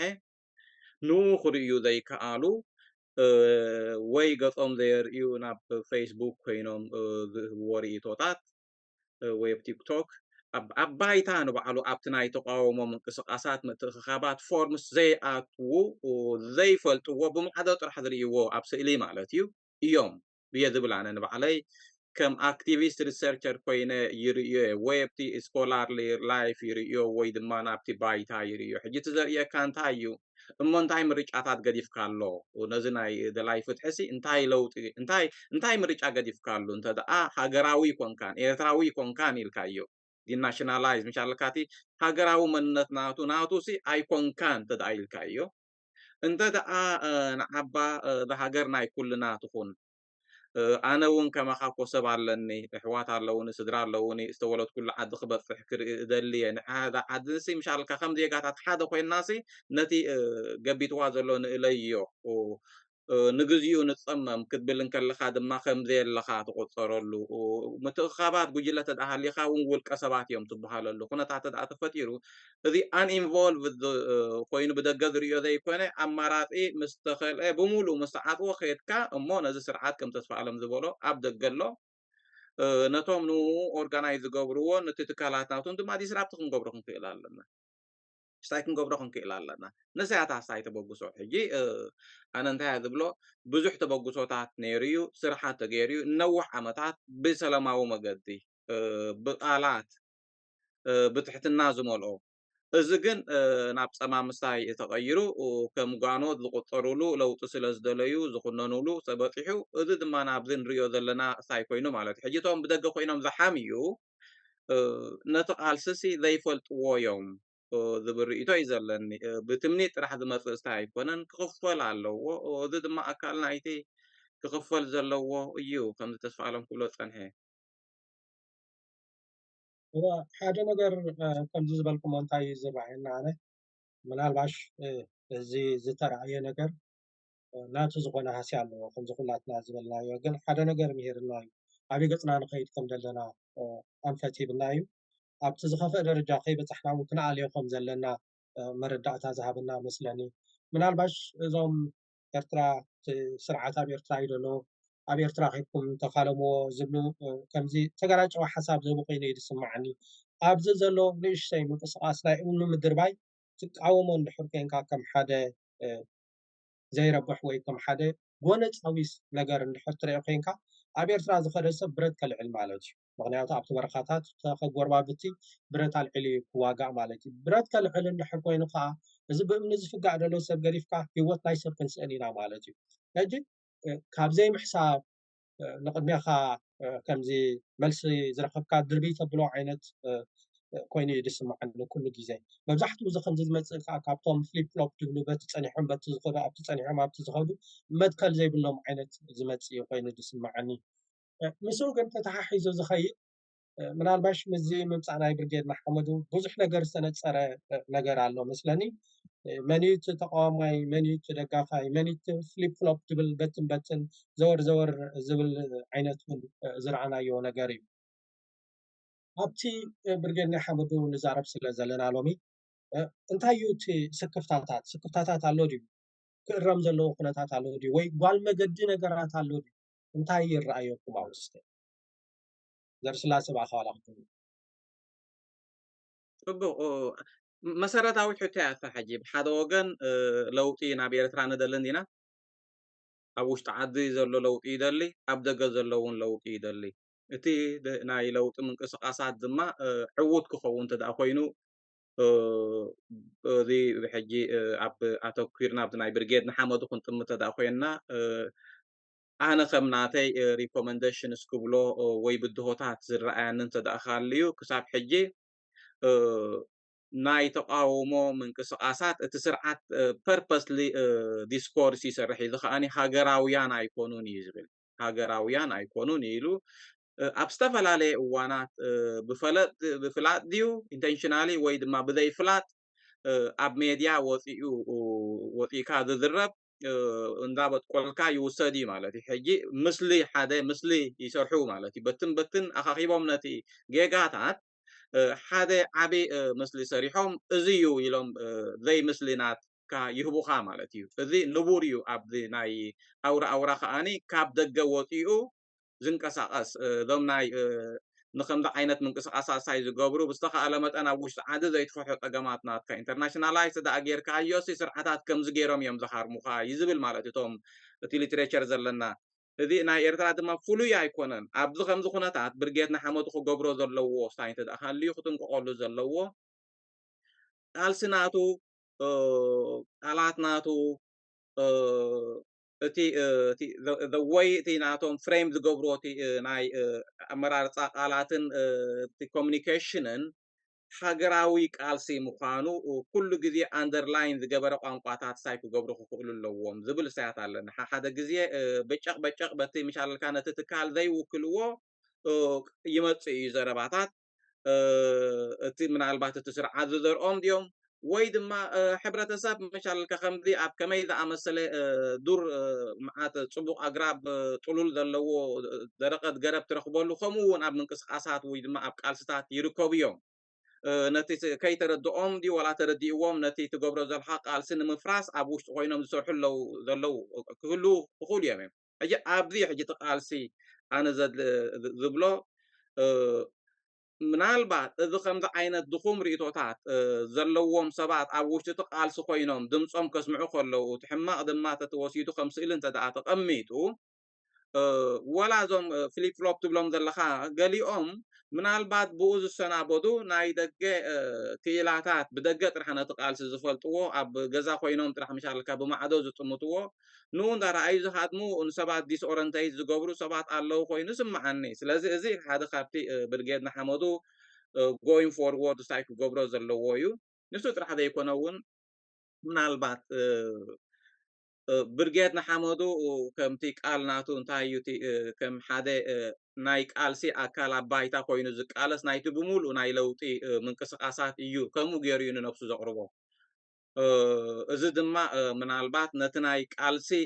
ኣብቲ ቃልሲ ዘለው ንኦም እንዳጥናዕካ ንኦም እንዳፈለጥካ ምስኣቶም ትኸደሉ ኩነታት እውን ጆይንት ዝኾነ ሳያት ክህሉ ክኽእል ኣለዎ ስለዚ ተዋሃሃደ ክኸውን ኣለዎ ኢንስቴድ ኦፍ ንሕና ባእኹም ክንምራሕ ኣይንኽእል ኢና ናይ ንኣሽቱ ርእቶታት ጥራሕ ዝሓቆፈ እዩ ንኣሽቱ ጥራሕ ዝምራሕ እዩ ዘይኮነ ንኩሉ ናይቲ ናይ ተቃዋምቲ ውዳቤታት ኣካይዳታት ብዝተኸኣለ መጠን ንኡ ዝሓቁፍ ወይ ድማ ንኡ ዘፅንዕን ንኡ ዝፈልጥን ብኡ ኢንፎርም ዝኾነ ካይዳታት ለውጢ ከምፅእ ዝኽእል ጉዕዞ ክጓዓስ ምስ ዝኽእል እቲ ንፅበዮ ንጥምቶ ለውጢ ክመፅእ ይኽእል እዩ ዝብል ትዕዝብትታት ወይ ድማ ጠማምታታት ተስፋታት ኣለኒ እወ ኣብ ርእሲ እዚ ዝበልካዮ ምናልባሽ ተስፊሕ ከተትኩረለን ዝደሊ ብዙሓት ሰባት ዘልዕልዎ ንርኢ ብርጌድና ሓመዱ ጓል መገዲ ነገራት ከምዚ ዘርኢ ዝብሎ ፀንሐ ብዙሕ ጓል መገዲ ነገራት ንሰምዕ ኢና ብኩንዲ ኣብቲ ማእከላይ ነገር ዘተኩር ንኣብነት ከም ቅዋም ዘይፍትሓውነት ገለ ዘተኩር ኣብ ንኣሽቱ ነገራት ኣብ ባንዴራ ምቕያር ወላ እኳ እታ ዘላ ባንዴራ ካብ ብሉ ከም ኣርሞ ክወስዳ ከም ኖርማል ትሪኦ ትኾንካ ነታ ሓንቲ ዘላ ሰባት ስቲል ንዓዓ ከም ክብሪ እንዳርኣይዋ ምርጋፅ ኣብ ነቲ ምንቅስቓስ ዘይጠቅም እሞ ከዓኒ ነቲ ሰብ ኣብኡ ንኸይመፅእ ከዓ ዝኽልክል ጓል መገዲ ነገራት ትርኢኻ ኣብ ናይ ካልእ ዘየድልውን ውዳበታት ዝመስል ከምዚ ዶ ዘርኢ ዝበሎ ምናልባሽ ብደገ ዝተኣልሞ ክኸውን ይኽእል እዩ ዘይናቶም እውን ክኸውን ይኽእል እዩ ነቲ ሰብሲ ዝዓግቶ ዘሎ ብሕልፍነት ሳይለንት ማጆሪቲ ንብሎ ዝዓግቶ ዘሎ ነገራት ይረአዩ ዝበሃላት ኣሎ እዚ እንታይ እዩ ዝመስለካ ሓደ መትከላዊ ዝኾነ ማእከላዊ ዝኾነ እዚ ዓይነት ዳታ መግለፂታት ዝበሃል ክመፅእ ግዝኡ ዶ መስለካ ምክንያቱ ሕጂ ኣብዚ ሳልስቲ ከም ዝረኣናዮ ሓደ ዓለማዊ መሪሕነት ናይ ብርጌድ ሓመዱ ከም ዝቆመ እውን ሰሚዕና ኣለና So thank you Sami I think ምናልባት ብርጌድ ሓመዱስ ብዙሕ ግዜ ብዝተፈላለየ ኣጋጣሚታት ተገሊፁ ሕጂ እውን ለመዓልቲ እውን ተናኺፍና ኣለና እንታይ እዩ ብርጌድ ሓመዱ እንታይ እዮም እቶም ሰባት መን እዮም እቶም መንእሰያት ዓበይቲ ንኣሽቱ ኣዋልድ ኣወዳት ኣብኡ ዘለዉ ኢልና ክንሪኦም ከለናስ ከም ዝገለፅና ምድጋም ዳ ከይከውን በር ቁስሉ ዘለዎም በደል ኣደራዕ ናይ በደል ተሰኪሞም ዝኸዱ መንእሰያት እዮም ሕጂ ስምዒታት ኣሎ ሓደ ክብገስ ከሎ ምናልባት ኢልካ ኣለካ ሕጂ ዝመፅእ ዘሎ ኣብዚ 2-3 መዓልትታት ሓደ ሃገራዊ ግሎባል ዝኾነ ናይ መሪሕነት መዋቕር ኮይኑ ከም ዘሎ ፍሉጥ እዩ ማለት እዩ ሓደ ኣወንታዊ ሓድሽ ምዕባለታት እዩ ዝማለት ብርጌድ ሓመዱ ክብገስ ከሎ ግን ከምቲ ናይ መጀመርያ ይኣክል ክብገስ ከሎ ብፍኑ ህዝባዊ ማዕበል ዝተበገሶ ሓደ ፍኑ እዩ ነይሩ ማለት እዩ ስትራክቸር ዘይነበሮ ናይ መሪሕነት ከምዚ ብልክዕ ዝተገልፀ ዝልለ ናይ መሪሕነት ኮማንድ ሰንሰለታዊ ናይ መሪሕነት ክሳይ ዘይነበሮ እንቅስቃሴ ነይሩ ማለት እዩ ሓደ ከምዚ ዲጋ ብሓይሊ ክፈርስ ከሎ ዝነቱ ከምኡ ዝነተጎ ሕርቃን ነድሪ ናይቲ መንእሰይ እዩ ስለዚ ኣብ ከምዚ ስምዒታዊ ዘረባታት ኩሉ ብሙሉኡ ነቲ መንፈስ ናይቲ ምንቅስቃስ ነቲ መንፈስ ናይቲ ፖለቲካዊ ሕራነ ሕርቃን ሕቶ ክውክል ዘይክእል ዘረባታት ክለዓል ይኽእል ማለት እዩ ክእለ ዘለዎ ሕጂ ንዑ ኣነ ጃስቲፋይ ኮንኩ ዝገብሮ ዘለኹ ይከላኸለሉና ይከፍቱ ግን እዞም ሰባት እዚኦም ስመን እዮም መን ኢና ንሕና ኣነ ሕጂ መን እዮም ክንብል ከለናስ ሓደ ግዜ ዋላ ነብሰይ እውን ኣነስ መን ኮይነ ኣብ ሓደ ድሕሪት ኮፍ ኢለ መን እዮም እዚኦም ዝብል ኣነ ኮይ ማለት ብርጌድ ሓመዱስ ንሕና ኢና ብርጌድ ሓመዱ እኮ እቲ ዝተበደለ እቲ ህዝቢ እቲ መንእሰይ እቲ ኣካል ናይዚ ስቃይ ናትና እዩ ማለት እዩ ኣባልነት እውን የብሉ ስትራክቸር የብሉ ሓደ ፍኑ ህዝባዊ ምንቅስቃስ ኮይኑ ዘሎ ማለት እዩ ስለዚ ሓንቲ ኣብ ግዜ ጊላነት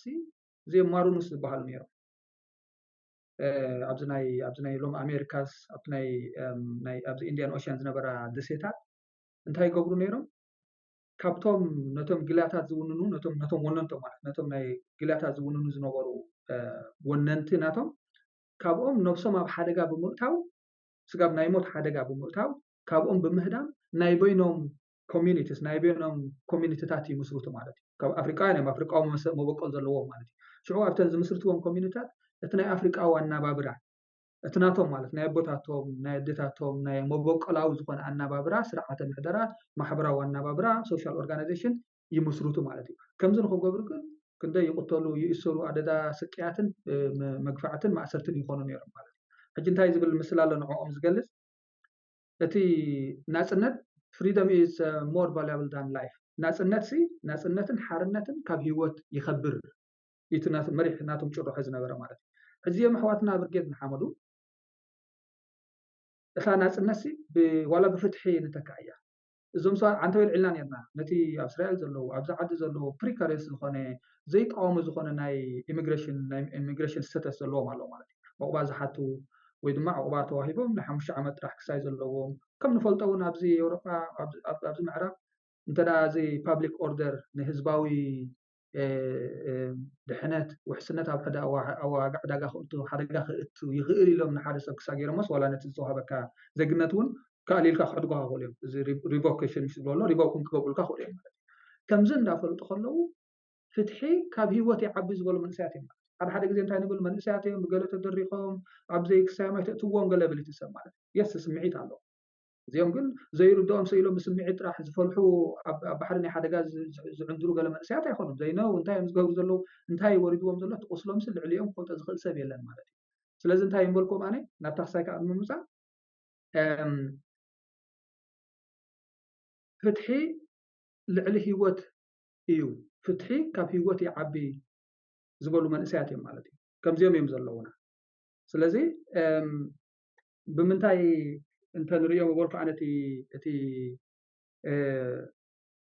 ناتهم كنتات كنسعبهم داي زلنا كنحجزهم داي زلنا معات فلتت عقم زلوا بصدقلو إرترا كابانا هبتنيش عقمنا جميركا كابانا جميركا عبزي بزحالة في عوارح كابز عمد كل زرع هو أنا زسك فننجر زي intellectual betrayal ولا خمولنا خلينا نايم هراوي تلمت كدعات قبل علم بجد حمدو بخفي لاو تاشم ترائي مالتي الله بزحات إفراين مويا زلوهم بدحيت ونز حجزو زي وصو سبات يلو خون مالتي دبلوماسياوي منقسقاسات بمقبار دبلوماسياوي ركبات بمقبار مستنا أبتن زنوبلن زلو حاجرات زلو ناي منستري وشتاو قدات ناي بوليس كون خل ناي تخوني خل مساعتهم ركب بمقبار زم سوازيهم كمتي زقلو صو ناي اكستريميست سايكون ناي قبل شبراها ناي عوالم منقسقاسات يكونوا دم زلوهم استبدلوا وصعات زلوهم سلما وين سفاتهم سلز بخمه يتحاز خونتاتهم إلو إنجيج قبل زخل حيل سقاب حجة أي وصنا حجة أنت عزول زخانة مريح زبحال مراح زبحال حدا كم تزبلوا ساتم ناي clearly defined زخانة political goal ونبلو سلطان خذ قال أيكون زبلوا نعناس برزي عتقنا سراويت نايت حزبينا جي عبز دقة زلوا عز تفعل عليها مقصقاسات ناتم political programs بزي قدس نعان كنقلقل مالس الحزب مالتي يتحاسب الحزب خنقلقل دلواتينا يوم زلوا مالتي حجي تازقبروا زلوا تي زبلنا دايركت اكشن كيتكا ابت ميدا سبحالس ابت ميدا هيدوس دايركت اكشن بقولوا مالتي سلازس ات ፖለቲካዊ አካል ናይቲ አካይዶም እንታይ ክኸውን ኣለዎ መን ክሕግዞም ኣለዎ መን ክፅምበሮ ክእል ኣለዎ ካባይ ካብ ሰለስተ ካባኻ ኩላትና ጀሚርናስ እንታይ እምኒ ፀፀር ንደርቢ ክእለ ዘለዎ ነገር እንፈራል ክእለ ዘለዎ ነገራት ኣሎ መጀመርያ ፍላይ መዓዝ ዘድል ዘረባታት ዝረብ ነይሩ ማለት ካባይ ጀሚርካ ዘይንቕበሎ ነይሩ ስምዒታዊ ዘረባታት ዝረብ ነይሩ ግን أنا حجي نعود إن نري نتحدث زلعلو زربا دينا نري ولا سنتي كند مسرت نايتي من كساسينا نري كند مسرت نايتي حمام نايتي ريج نايتي ندرينا زلنا نستعبي نقرينا نتخاب استخاله متن ناي بحق انت حاليته فينا دليت لو فينا ندخلك انجيج تقبر مالك حجي بزح حساب الله خمسي انتايز بحال وحالي تمثيل سانقاري تبحال الله وحالي تمثيل كانقاري حاجه زي كونه بورجا معدد راح كينكا حانت تصر انتي كتحجز خل كيدربخ عتن علوتاو غنتات نايت منقسقاس راح متقار بانجيركا عنس نتخساك تهار مفتن وحد غزيس كابتي سرع دام انتي فلينا زبل كسيات ريخه مالك لذا علينا انا بحكي اوكي جيجاتات كم زلو بوليتيكاوي ناكم بروجرامز صبيب ندحر خوينو مالتي شجرات ኣለዎ እዚ ክእል ኣለዎ ናይ በሓቂ ጆኒን ዝኾነ ለውጥ እንድሕር ኮይንኩም ደሊኩም እዚ ክእል ኣለዎ ኢሉ ምስ ሕዋቱ ምስ መንእሰያት እቲ ቃንዝኦም ምስኦም ኮይኑ ባንዝ በልዕ ከም ዝኽንሪኦ ዝቐነና ማለት እዩ ኣብቲ ጎደናታት ወሪዱ ምስኦም ኮይኑ ዝሰርሕ ምስኦም ኮይኑ ኮ ዝብል ሙኻ ቁርብ ናይ ፖለቲካዊ መሪሕነት ናይ ዲፕሎማሲ ኔትወርክስ ዘለዎ ኣካል ናይ ዲያስፖራ ናትና ክፅምበሮ ክእል ኣለዎ ማለት እዩ ከምዚ ተፀምቢርዎ دعاز ملو زلنا سير كفنو نو مساخون كساين سرحنا عين فطوكم يعني تمسي من البعض اوكي مو شجر الله خنبل نخلينا بدحريت راح كنا بمعدد راح كنا منقف I think خاوي جميل كاز ياخن عليها زلنا خوينا تسمعنا يعني نتحوس نصنبر تخنقبرو نخنبل نقبر تخنقبرو نخل تخنبلو نخل كانبل مالت عقبات رئيسات ريزرفيشنز ندحر لنا خوينا اب كايدو مالت قنوعي ايكون كنزو زلو خانا قنوع زبحال منقصاص يلا صراحه مو كتحمي مالتي تسرح تحمي بوليتيكاو تمكرو يبلون يناقص ما يكون كم زلوا هم نسيت برينا مالت ولا زبوس بس هذا إنه ينفطم بروفايل ناتهم يقولوا ما كنت خلاص عاد تمرت عدل تنفيقهم هاي سكول ممكن يودز ما صخون خلي بزحات مالت سلازي أتي أبتوش تقوم زلوا حق أني ندري نع حرانة حركان بدل داخل رقم كلا لنا بس قس كيقولوا خلاص كم زيوم كمان يس كم زيوم بالكن كم تقونوا زي قبوا نقدر 5 3 ولا عن تبي مالت ننقفهم نقفت ترحموا حقن تركم يقولوا نقافن حجازن دحر خوين كايت زبلص ማለት زياره كم كساك بلا حجي انتي زسكف ነገራት አለው يس ብልክ አለው ካብ መጀመርያ ዝውሃብ ዝነበረ ዘረባታት ብውልቀ ሰባት ዝወጽእ ዝነበረ ዘየድሊ ዘረባታት ኤክስትሪም ለክሳይ ዝኾነ ኣዕናዊ ዝኾነ ዘረባታት ገለ ነይሩ ማለት እዩ ከም ዝበልኮ ግና ብውልቀ ይንዑ ብኡ ኣይፈርዶምን ግን ክእለ ከም ዘለዎ ገለ ዝተኣረመ ነገራት ኣሎ ሕጂ አይ ቲንክ ተዛማሪ እዚኣ ተስፋን ገብረላኻ እዚኣ አንተ ዝጠቀስካ ሳሚ ተማለ ይከታተል ነይረ ሕጂ ሓድሽ መሪሕነት መንነት ዘለዎ ክርአ ዝኽእል ሓደ አይደንቲፋያብል ዝኾነ ናይ መሪሕነት ባይታ ተፈጢሩ ኣሎ ማለት እዩ ስለዚ ንርአ ብኸመይ ከም ዝቕፅል ሕጂ እቲ ኮሚኒኬሽን حدا جزيتي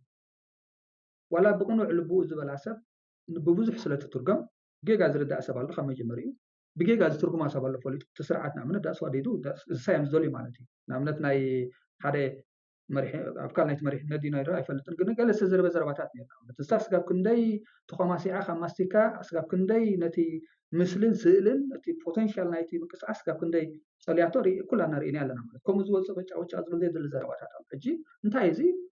انت دا ناي communication strategies زي بالكاخوينكا بخمي خا تو communicate تقبل political propaganda program بخمي خا مس حزبي تلاليو بخمي خا تقرب انتي قانقا تتقم موياو زخونه اجندا ستزغبر سب يبلو مزون سوازيات كمنا تايم بقى هي معلتا هيوتم داتا قالوسس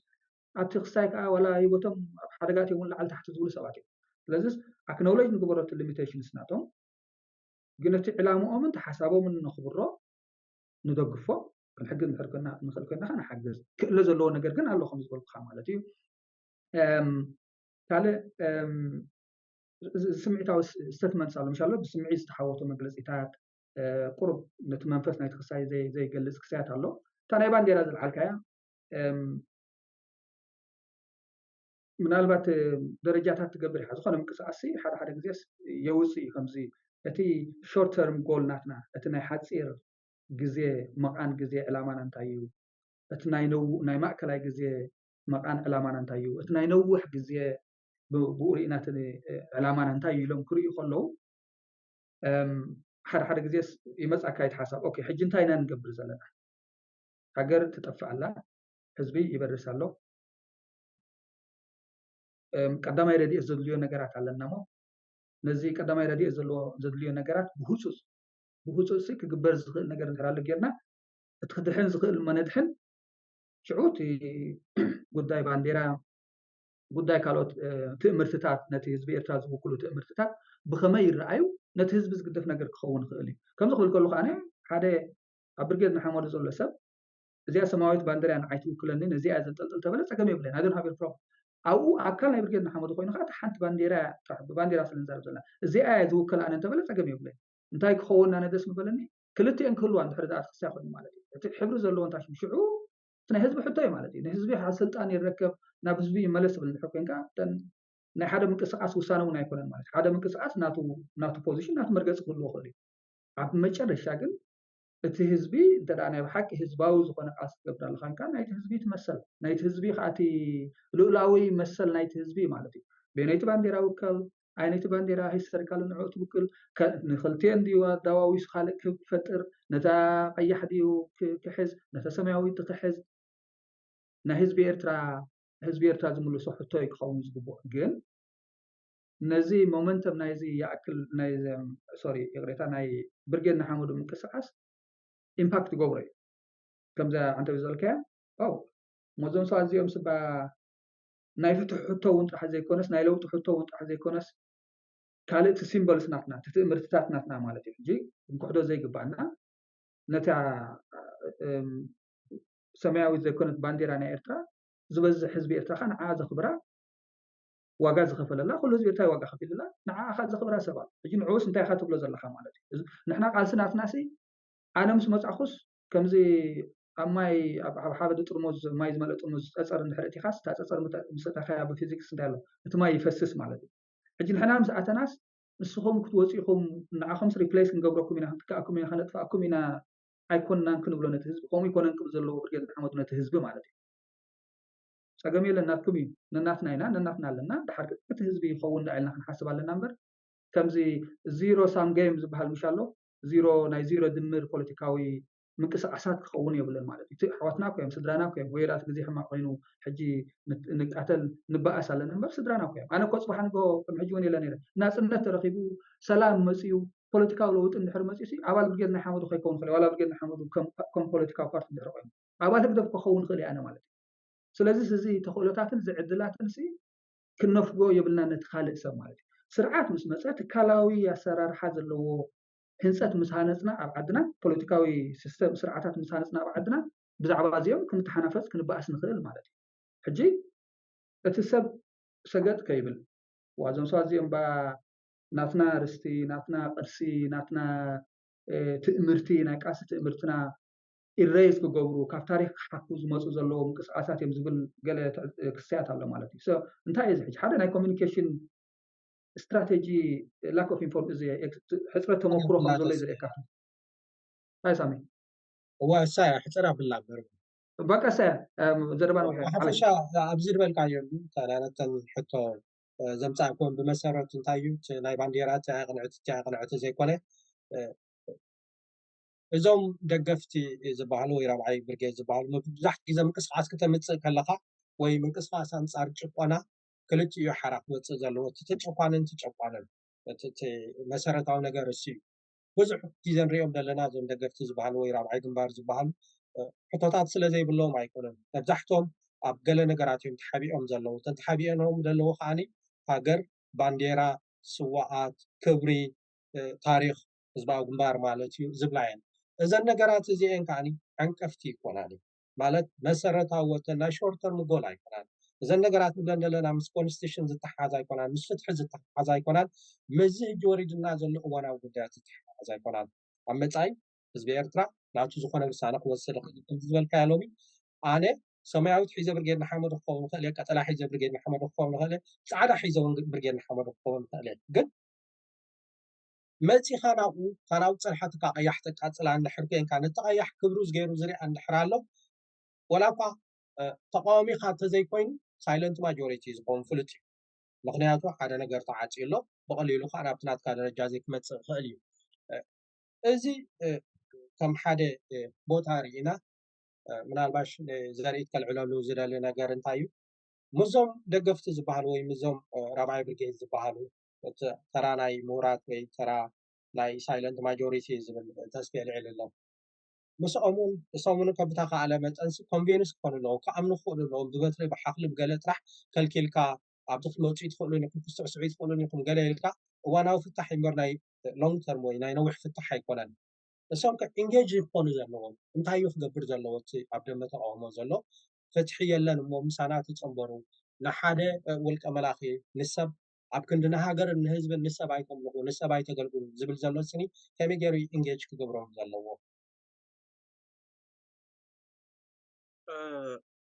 እንታይ እዩ ዳርጋ በትን ተመሊሳ ኣላ ዝሓቶ እዚኣ ቁርብ ናብ ኣብ ቢውልድ ክገብር ተደኣ ኮይነ ስክፍታታት ዘለዎም ኤርትራውያን ከም ዘለዉ ኣብቲ ዝግበር ዘሎ ቃልሲ ክንቅበል ክንክእል ኣለና እቶም ኣብቲ ቃልሲ ተወዲብና ንሰርሕ ዘለና እዚ ሓደ ሓቂ እዩ ምክንያቱ ካብ ክልተ ጫፍ እንተደኣ ወፂእካ ነቲ ኣብ መንጎ ዘሎ ክትሪኦ ይትኽእል ኒኻ እጂ ካብቲ ስምዒታት ተኣሊኻ ብደረጃ ሃገር ክትሓስብ እንከለካ ስክፍታታት ዘለዎም ጀኒን ዝኾነ ሓቀኛ ዝኾነ ስክፍታታት ዘለዎም ኣብቲ ኣገባብ ናይ ቃልሲ ኣለዉ ማለት እዩ እንታይ እዩ ዘሰክፈና ዝበሃል ብዙሕ ሕቶታት እዩ ብዙሕ ፋክተርስ እዩ ግን ኣነ ሕጂ ሓደ ንኡ ኣድረስ ንምግባር እዩ ምናልባት ሓደ ፖይንት ክጠቅስ እየ ናብኡ ከምኡ ምስ ትገብር እንታይ እዩ ነቲ ብሓቂ ሃገራዊ ኣብ ውሽጢ ዓዲ ዘሎ ነገራት ዝቃወም ማለት እዩ ኣብ ውሽጢ ዓዲ ይኹን ኣብ ደገ ኮይኑ ነቲ ብምሉእ ግናይቲ ስርዓት ዝገብሮ ዘሎ ንኡ ዝነፅግ ለውጢ ዝደሊ ሓይሊ ንኡ ክትከስቦ ትኽእል ኢኻ እዚ ራብዓይ ብርጌድ ዝበሃል ካብኡ ኣብኡ ክተርፉ ተደኣ ኮይኖም ድማ ራብዓይ ግንባር ዝበሃሉ ናብኡ ክተርፉ ተደኣ ሃልዮም ድማ እቶም ምስቲ ስርዓት ክእለዩ ዝኽእሉ ክሳብ መጨረሽታ ኣካል ናይቲ ስርዓት ዝኾኑ እዮም ምክንያቱ ኢሳያስ በይኑ ኢለ ኣምን እየ ኣለዎ የማነ ፀጋሙ ክህልውዎ እዮም እዚኣቶም ኣብ ደገ ካብ እቲ ዝግበር ጌርካ ካብኡ ክእለዩ ዘይክእሉ ምስቲ ስርዓት ክኸዱ ዘለዎም እዮም ኣነ ከምኡ ዝብል መረዳእታ እዩ ዘለኒ ምክንያቱ ብምልማን ብፀሎት ዝመፅእ ስታ ኣይኮነን ኣነ ንባዕለይ ኣብ እምነት ዓብየ ብከምኡ ስታ ኣይኮነን እቲ እሳያት ሓቂ እቲ ግብራዊ ዝኾነ እሳያስ ክመፅእ ክኽእል ኣለዎ ሕጂ እንታይ እዩ ሓደ ካብቲ ዘሰክፍ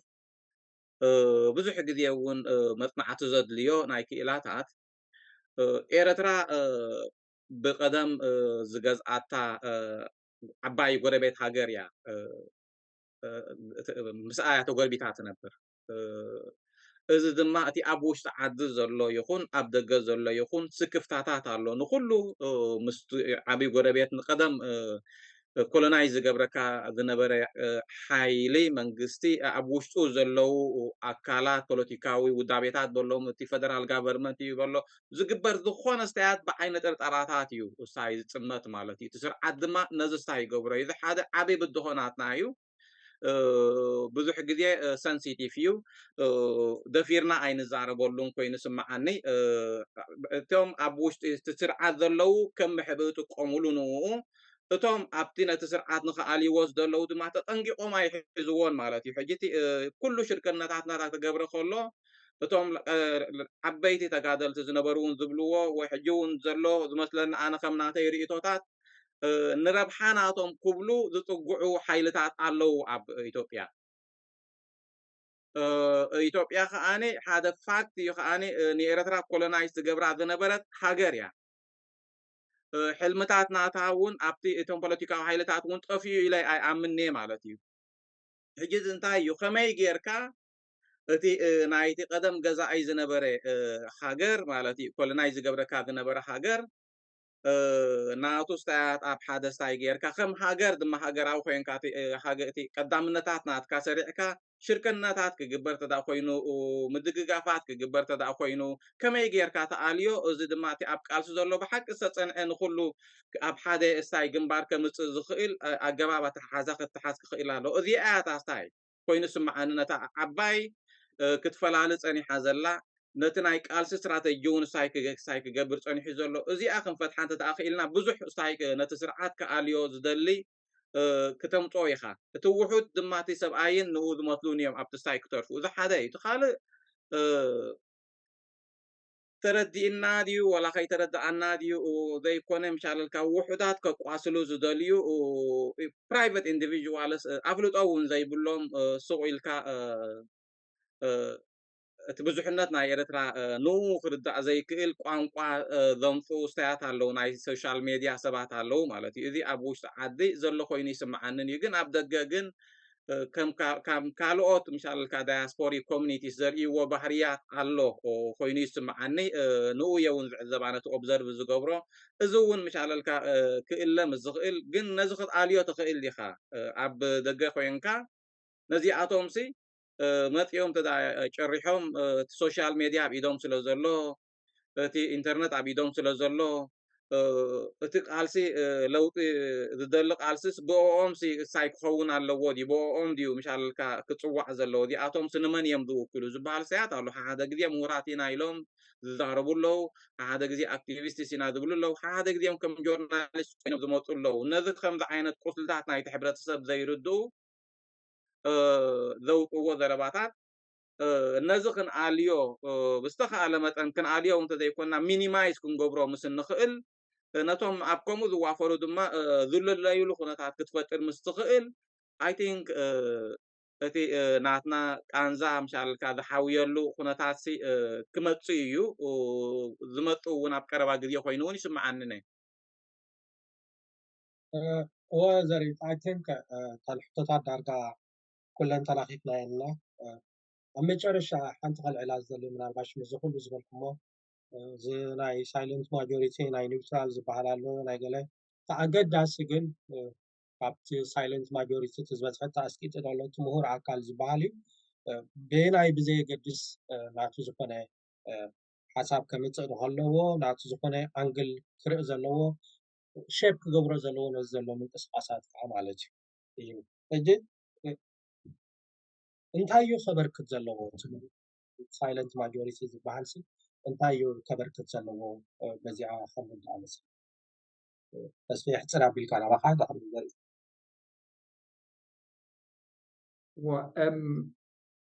በብዓቕሙ ፀፀር ክድርቢ ዝግብኦ እየ ዝብላ ነዳ ናይ ብሓቂ ሳይለንት ዘኾኖ እንታይ እውን ክርዳእ ማለት ንምንታይ ስቕታ ዝመርፅ እውን ሓደ ከነልዕሎ ዘለና ሕቶ ኮይኑ ይስምዓኒ ማለት እዩ ፍትሒ እንዳተጨፍለቐ ከሎ ግዳይ ናይቲ ኣብ ልዕሊ ፍትሒ ዝወርድ ዓመፅ እናኾነ ከሎ ተሰብሲ ንምንታይ እዩ ስቕ ዝብል ክርዳእኒ ይክእል ኢና ብልክዕ ማለት እዩ ዕቃበታት ቅሬታታት እንድሕር ኣሎ ኮይኑ ይምፃእ ብሓንሳብ ይህን ተባሂልካ ተሰሓሒልካ ንዝኾነ ምንቅስቃስ ናብ ቅኑዕ መንገዲ ክትመርሖ ክትውጥጦ ትኽእል ማለት እዩ ስለዚ ተዓቅሚ ዘለዎ استفلا عقم ማለት بخلو ናይ ኮሚኒኬሽን ናይ ፋንድሬይዚንግ ናይ ቁጠባ ናይ ፖለቲካ ናይ ዲፕሎማሲ ናይ ፀጥታ ኩሉ ዓቅሚ ዘለዎ ሰብ መፅዩ ፀፀጠሩ ይደርቢ እጃሙ ከበርክት እንተዝኽእል ሓደ ዕዉት ዝኾነ ናይ ዲያስፖራ ምንቅስቃስ እውን ምተገበረ ማለት እዩ እቲ ዘሎስ ዝርዒ ምተወሰኸሉ ናሃሪ ምተወሰኸሉ ነቲ ናይ ለውጢ ሓሳብን ተስፋን ከዓ መቃላጠፈ እቲ ካልእቲ ዝበዝሕ ትሚል ዘሎ ከዓስ ነብሱ ይሕተት ኣስሓኮ ይግበር ማለት እዩ ስለ ዝገበርና ይከናንኩም ንብል ዘለና ብውሕዱ ግን ወፂናስ ከማን እቲ ዝስማዓና ክሳያት ንገልጽ ማለት እዩ ስለዚ ፖለቲካዊ ሕፍረት ኣሎ እዚ ኣክል እዚ ናይ ኣክል እዚ ብርጌድ ናሓመዱ ሓደ ካብቲ ዝገበሩ ዓበይቲ ዓወታት እቲ ቀደም ዓፊንና ዝነበረ ፖለቲካዊ ሕፍረት እውን ቀንጢጥዎ እዩ ማለት ስለዚ እቲ ሳይለንት ማጆሪቲ ንብሎ ዘለና እንድሕር ኣሎ ኮይኑ ማለት ናይ ብሓቂ ኣብ ኩሉ ዘየለ ሰብ የለን ትሚሉ ዘሎስ ዘዘዋፅኦ ዝሓሰበ ዓይነት ሰብ እዩ ዘሎ ማለት እዩ ስለዚ እቲ ንፍትሒ ዝደሊ ለውጢ ዝደልስ ኣብቲ ናይ ለውጢ ዋሕዚ ይፀምበር ፀፀር ይደርቢ እጃሙ የበርክት ማለት እዩ ብሓንሳብ ኮይኑ ዝንቀፍ እንድሕር ኣሎ ካይንቀፍ እንድሕር ዳ ተሚልካስ ዝስራሕ ነገርን ዝዕረ ነገርን ኣይክህሉን ማለት እዩ ዕቃበታት እንድሕር ኣልዩ ኦኬ ከምዚ ሽግራት ኣለዎ እሞ ብኸመይ ክንትርእይዎ ዋላ ኣይምፃእ ማለት እዩ ግን ከም ዝተዝግበር ከመሓሸ ዶ ዝብል ናቱ ሓሳብ ናቱ ርእቶታት እንተዝገልጽ እቲ ምህራዊ ኣካል ማለት እዩ ኣብዚ ብዘይ ስክፍታ ክንዘራረብ ኣለና ኣይ ቲንክ ኣብ ዝኾነ ሰውራዊ ምንቅስቃሳት ከምዚ ዓይነት ፖለቲካዊ ምንቅስቃሳት ክትገብር ከለኻስ እቲ ምሁር ኣካል ብመሪሕ እውን ብኣይዲዮሎጂ ይኹን ብካልእ ናይ ቃሲ ስትራቴጂ ይኹን ብመሪሕ እውን ክፃወት ዝግብኦ ተራ ከበርክት ዝግብኦ እቲ ምሁር ኣካል እዩ ውድሆ የብሉን ማለት ኣይኮነን ዘረባ ኸይነ ውሕበር ውድሆ የብሉን ማለት ኣይኮነን ሽግራት ኣሎ እትደጎ ኮንካ ኣፍኮርስ ብርግፅ ማለት ኣብ ስደት ኮንካ ግን ኩሉ ሰብቲ ኣብዚ ጎደናታት ዝውዕሉ ዘለዉ ከዓ ናቱ ሽግራት ናቱ ውድሆታት ኣለዉ ሕፅረታት ኣለዉ ስለዚ ዓቕሙ ይደርቢ ፀፀርና ንደርቢ በበት ንኽእሎ እቲ ካልእ ከዓ ብውሕዱ ድምፂ የስምዕ ማለት እዩ ይተሓወስ ኣብቲ ናይ ለውጢ ምንቅስቃሳት በበቲ ኩነታቱ ናይ ግድን ኣይኮነን ዋላ ብርጌድ ናሓመዱ ካልእ ምንቅስቃሳት ከሉ ሓደ ብርጌድ ናሓመዱ ካልእ ናይ ለውጢ ናይ ፍትሒ ምንቅስቃሳት እውን ኣሎ ኣብኡ ከዓ ይዕሰል ማለት እዩ እቲ ፈሊጡ ዘስቀጠ ነቲ ስርዓት ነቲ ጨፍላቐ ስርዓት ኣብቲ ዓዲ ዘሎ ፖለቲካዊ ሓይሊ ዝደገፈ እንታይ ኢና ክንብሎ እሞ ልቢ ይሃቦ ናብ ልቡ ይምለሶ ናይ ፖለቲካዊ ልቢ ይምለሶ ክንብል ጥራሕ ታሪክ ምስኣኹ ስኸልካ ምናልባሽ ኣተሓሕዛ ብልካ ተጠቓልላ ስኻውን ሓደ እዚ ናይ ሳይለንት ማጆሪቲ ወይ እቲ ምሁር ኣካል ፀጥ ምባል ጥራሕ ደይኮነ እቲ ናይ መንግስቲ ፀጥ ምባል እውን ኣሰካፍ እዩ ዝበሃል ነገር ኣሎ ምክንያቱ እዚ ኩሉ ሕንፍሽፍሽ እናተባህለ ካብ ጀርመን ጀሚርካ ስወደን ኣብ ሙሉእ ኤሮጳ ሕጂ እቲ ዝኸፍአ ዝረኣናዮ ከዓ ናብ እስራኤል ስለምንታይ እዮም ዜጋታት ክሳበሩ ከለዉ መንግስቲ ደው ዘይብሎ እዚ እውን ሓደ ካብቲ ኣሰካፊ ነገር እዩ ተስፋ ዓለም ጠቂስዋ ጠኒሑ መንግስቲ ኣሎ ድዩ ዝበሃል ናብ ኤርትራ ሕቶ ብዓብዩ ክምለስ ዘለዎ እዩ መንግስቲ ድዩ ኢና ንቆፅሮ ወኪል ናይ ኤርትራ ድዩ ዝበሃል ኣሎ ሕቶታት እዩ ሕጂ ንኣብነት ሓደ መንግስቲ ክበሃል ተዳ ኮይኑ ኣብ መንግስቲ ናይ መንግስትነት ቦታ እቲ ዝግብኦ ተራ ይፃወት ኣሎ ክበሃል ተዳ ኮይኑ ዝኣመር ኣብ ናይ ፖለቲካ ዘጥንዑ ናይ ሶሻል ሳይንቲስትስ ወይ ፖለቲካል ሳይንቲስትስ ዝበሎም እዚ ሶሻል ኮንትራክት ዝበሃል ኣምር ኣሎ ማለት እዩ ንዜጋታት ከም ዜጋታት ናይ ሃገር ዝቕበል ዜጋታት ናይ ሃገር ሓላፍነት ዝሃብዎ ስልጣን እቲ መንግስትነት ዝበሃል ንኡ ድማ ሒዙ ድማ ተራ ናቱ ዝፃወር ንድሕነት ሃገር ድሕነት ዜጋታት ናቱ ኩለንትናዊ እቲ ሃገራዊ መንነት ናይ ሳይ ዝሕሉ ማለት እዩ በቲ ዝተዋሃቦ ኣብ ውሽጢ ዝተደረተሉ ናይ ሕጊ ስታያት ማለት እዩ ኢንስቲቱሽንስ ኣብ ኤርትራ ከም ዝንሪኦ ዘለና ንነብሱ ከም ሃገር ዝርኢ ንነብሱ ከም ህዝቢ ዝርኢ ንነብሱ ከም ወኪል ናይ ኩሉ ዜጋታት ናይ ኤርትራ ዝርኢ ረብሓታት ናይ ዜጋታት ዝፈልጥ እሞ ከዓ እዚ እዩ ኢሉ ፕረስክራይብ ዝገብር ስርዓት እዩ ጉጅለ እዩ ዘሎ ኣብ ኤርትራ ስለዚ እዚ ከምዚ ዜጋታት ነንሕድሕዶም ወላ እንተደኣ ተባሊዖም እንተደኣ ኮይኑሉ ስልጣን ናቱ ንኸናውሕ ሲቪል ዎር ተፈጢሩ እዩ ክብል ማለት እዩ ሕጂ ንኣብነት ብውየታ ናይ ሲቪል ዎር ኣነ ሳይ ዘይገብራ እዚ ስርዓት እዚ ንከምኡ ከም ዝግበር ከም ዘሎ እዩ ሳይ ዝግበር ናብኡ ገፂ ሳይ ዝኸውን ዘሎ ዝሓደ እዩ ምክንያቱ ነንሕድና ከባልዓና ንሱ ድማ ንክህሉ ካብ ተሓታትነት ንክሃድም እዩ ሓደ ካብቲ ዕላማታት ናቱ እቲ ምስቃጥ ምንኡ ዘርኢ እዩ እውን اتخال مسقاد ما خال انت تاعت كتبو تخيل خا بعلي زفلطو او تسرعات جن بزي ساعات زي تسنابيدو خمزلو ون رؤيو ردؤيو لعلوات حلفتي ناي شدش زوباتات ناي إرتراسي أبدأ متيوم وكلتي ناي حجر تباهيلهم حافيرهم مش على الكاوي أنت أبتي بنسوم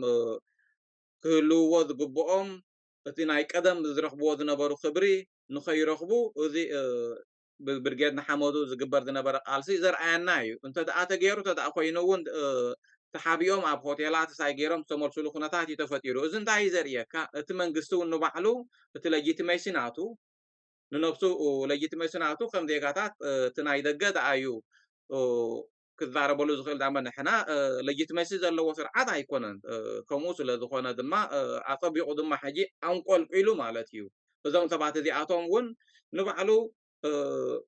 حيزم زخودو ساعات علوم يزاربلو دو اي زاربلون سرعاتون كما يريو دبحال ساعات تسرعات نبعلو بز زلو نغرات كاب مسغا كال دما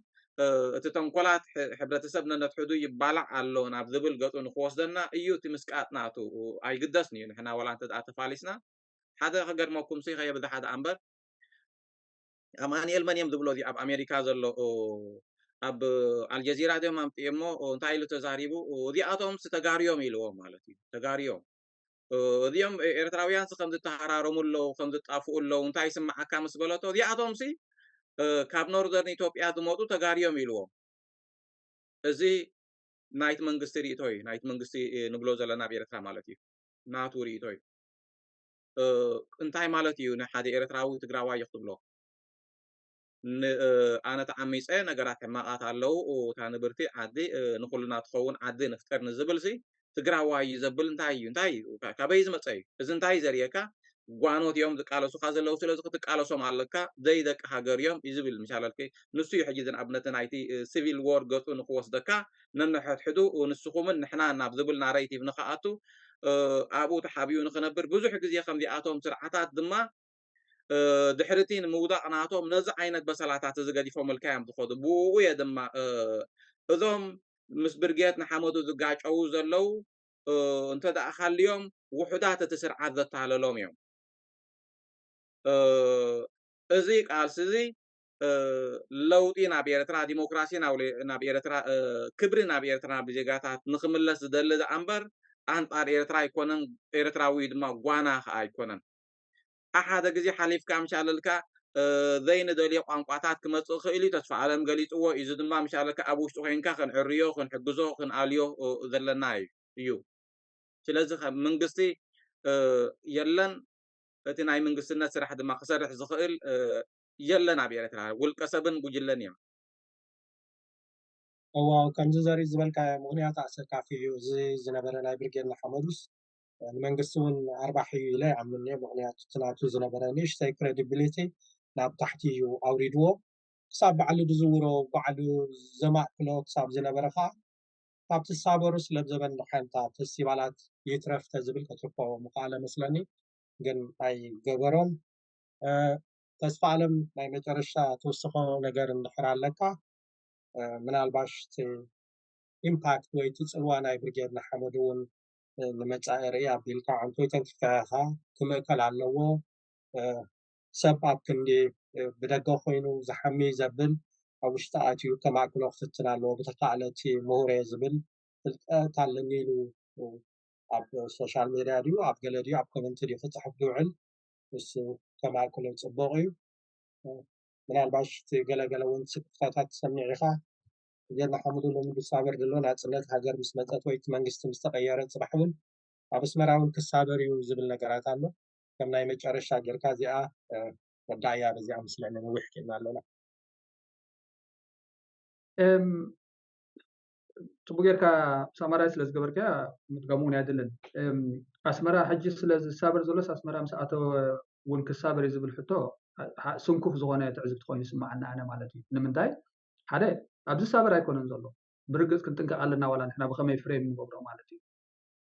ازب حدا سلماو زغونه بوليتيكاوي engagement قدتاوي دايركت اكشن كم زبلو مالتي سلماوي دايركت اكشن او مسكتكا ዘይንቡር ነገር ኣይኮነን ኣብ ኤርትራውያን ጥራሕ ዝርአ ኣብ ኤርትራውያን ሕጂ ዝመፅእ ተርእዮታት ኣይኮነን ኣብ ኩሉ ዓለም ኣሎ ሰላማዊ ሰልፊ ክትገብር ምስከትካ ኩሉ ግዜ ጎነፃት ኣሎ ግርጭታት ኣሎ አንፎርቹኔትሊ ከዓ ሃስያ ኣሎ ማለት እዩ ስለዚ ጎነፃዊ ቫዮለንት ዝኾነ ኤክስትሪሚስት ምንቅስቃስ ኢልና ፍሬም ክንገብሮ የብልናን ከምኡ ገይሮም ፍሬም ዝገብሩ ከዓ መን እዮም ናይ ምርዳእ ሕቶ ተኮይኑ ምናልባት ኮነ ኢሎም ንዕኡ ከሰይጥኑ ከም ዝገብሩ ባእታታት ምስለ ዘሎ ክንጥቀሎም ክንክእል ኣለና ስለዚ እሱ ነዚ ከም ክሳይ ጌርና ዝኾነ ለውጢ ሲ ዝኾነ ምንቅስቃስ እቲ ናይ ለውጢ ዕላምኡስ ዋላ ጎነፃዊ እንድሕር ኮይኑ ዋላ ንበሎ ብረታዊ ምንቅስቃስ ዋላ ንበሎ ዝኾነ ብረታዊ ምንቅስቃስ ገይሩ ሓደ ምንቅስቃስ ኣብ ዓዲ ግን ድሓር ነቲ ብብረታዊ ምንቅስቃስ ዘምፅኦ ለውጢ ብሕጋዊ ብቁዋማዊ መንገዲ ብሰላማዊ መንገዲ ዝንቀሳቀሰሉ ሃገር ዝመርሓሉ ወይ ከዓ ሃገር ትመርሓሉ ናይ መካየዲ ዓንድታት ዘይተክል እንድሕር ኮይኑ ምንቅስቃስ እውን ኮንቲ ማለት እዩ ስለዚ ሲ ዋላ እምኒ ደርቢኡ እምኒ እንዳደርበየ ዓዲ ኣትዩስ ዓዲ መእተው ዳ ከም ሚንስ ነቲ እምኒ ክትጥቀመሉ ኣለዎ ዶ ይብሉን ክንከታዕ ንኽእል ኢና ንዑ ምስ ተጠቀመሉ ግን ብእምኒ ዘይኮነ ዓዲ ክመርሕ ሲ ብዳዕሮ ናይ ቦታትና ማለት እዩ ኣብ ፅላል ዳዕሮ ኣብ ፅላል ጋባ ኣብ መፅለሊት ናይ ሕጊ ናይ ቦታትና ዝጠፍዐ ሕጊ ናይ ወለድና ዝጠፍዐ ብቅዋም ክንገፆ ንኽእል ብካልእ መለክዕታት ክንገፆ ንኽእል ብኡ ጌርና ንመሓደረሉ ስርዓት ክፈጥር እዩ ክንቀሳቀስ ዘለዎ ከምኡ ክፈጥር ዝንቀሳቀስ ዝኾነ ምንቅስቃሳት ንሕና ርኢና ማለት እዩ ለውጢ ምስ ኣምፃእኮስ ክጭፍለቀ ዝብል ምንቅስቃስ ኣይረኣናን ማለት ስለዚ ኣነ ብውስክልታ የብለይን ድሓር ከም ዝንብሎ ዘለና ብርጌድ ንሓሙድ ጥራሕ ከም ኣብነት እንድሕር ወሲድና ሰራዊት እዩ ዝብል ዘሎ ንሱ ማለት እዩ ስለዚ ንዕኡ ናይ ምልከት ነቲ ፖለቲካዊ ናይ መሰጋገር እንተ ደኣ ሆፕፉሊ ለውጢ መፅኡ ኣብ ኤርትራ ስለዚ ንመን ዝምልከት ዝኮኑ ኤርትራ ንኩላትና ዝምልከት ማለት ኦኬ ናይ ብሓቂ ተኽእሎታት ኣለዎ ፖቴንሻል ኣለዎ ብርጌድ ንሓመዱ ብብርጌድ ንሓመዱ ኣብ ኤርትራ ናይ ብሓቂ ለውጢ ክመፅእ ኣብ ባይታ ምስቲ ኤርትራ ዘሎ ሓይሊ ኮኔክሽን ዝተፈጥሩ ለውጢ ክመፅእ ተኽእሎታት ኣሎ ንሪኦ ኣለና እንድሕር ኢልና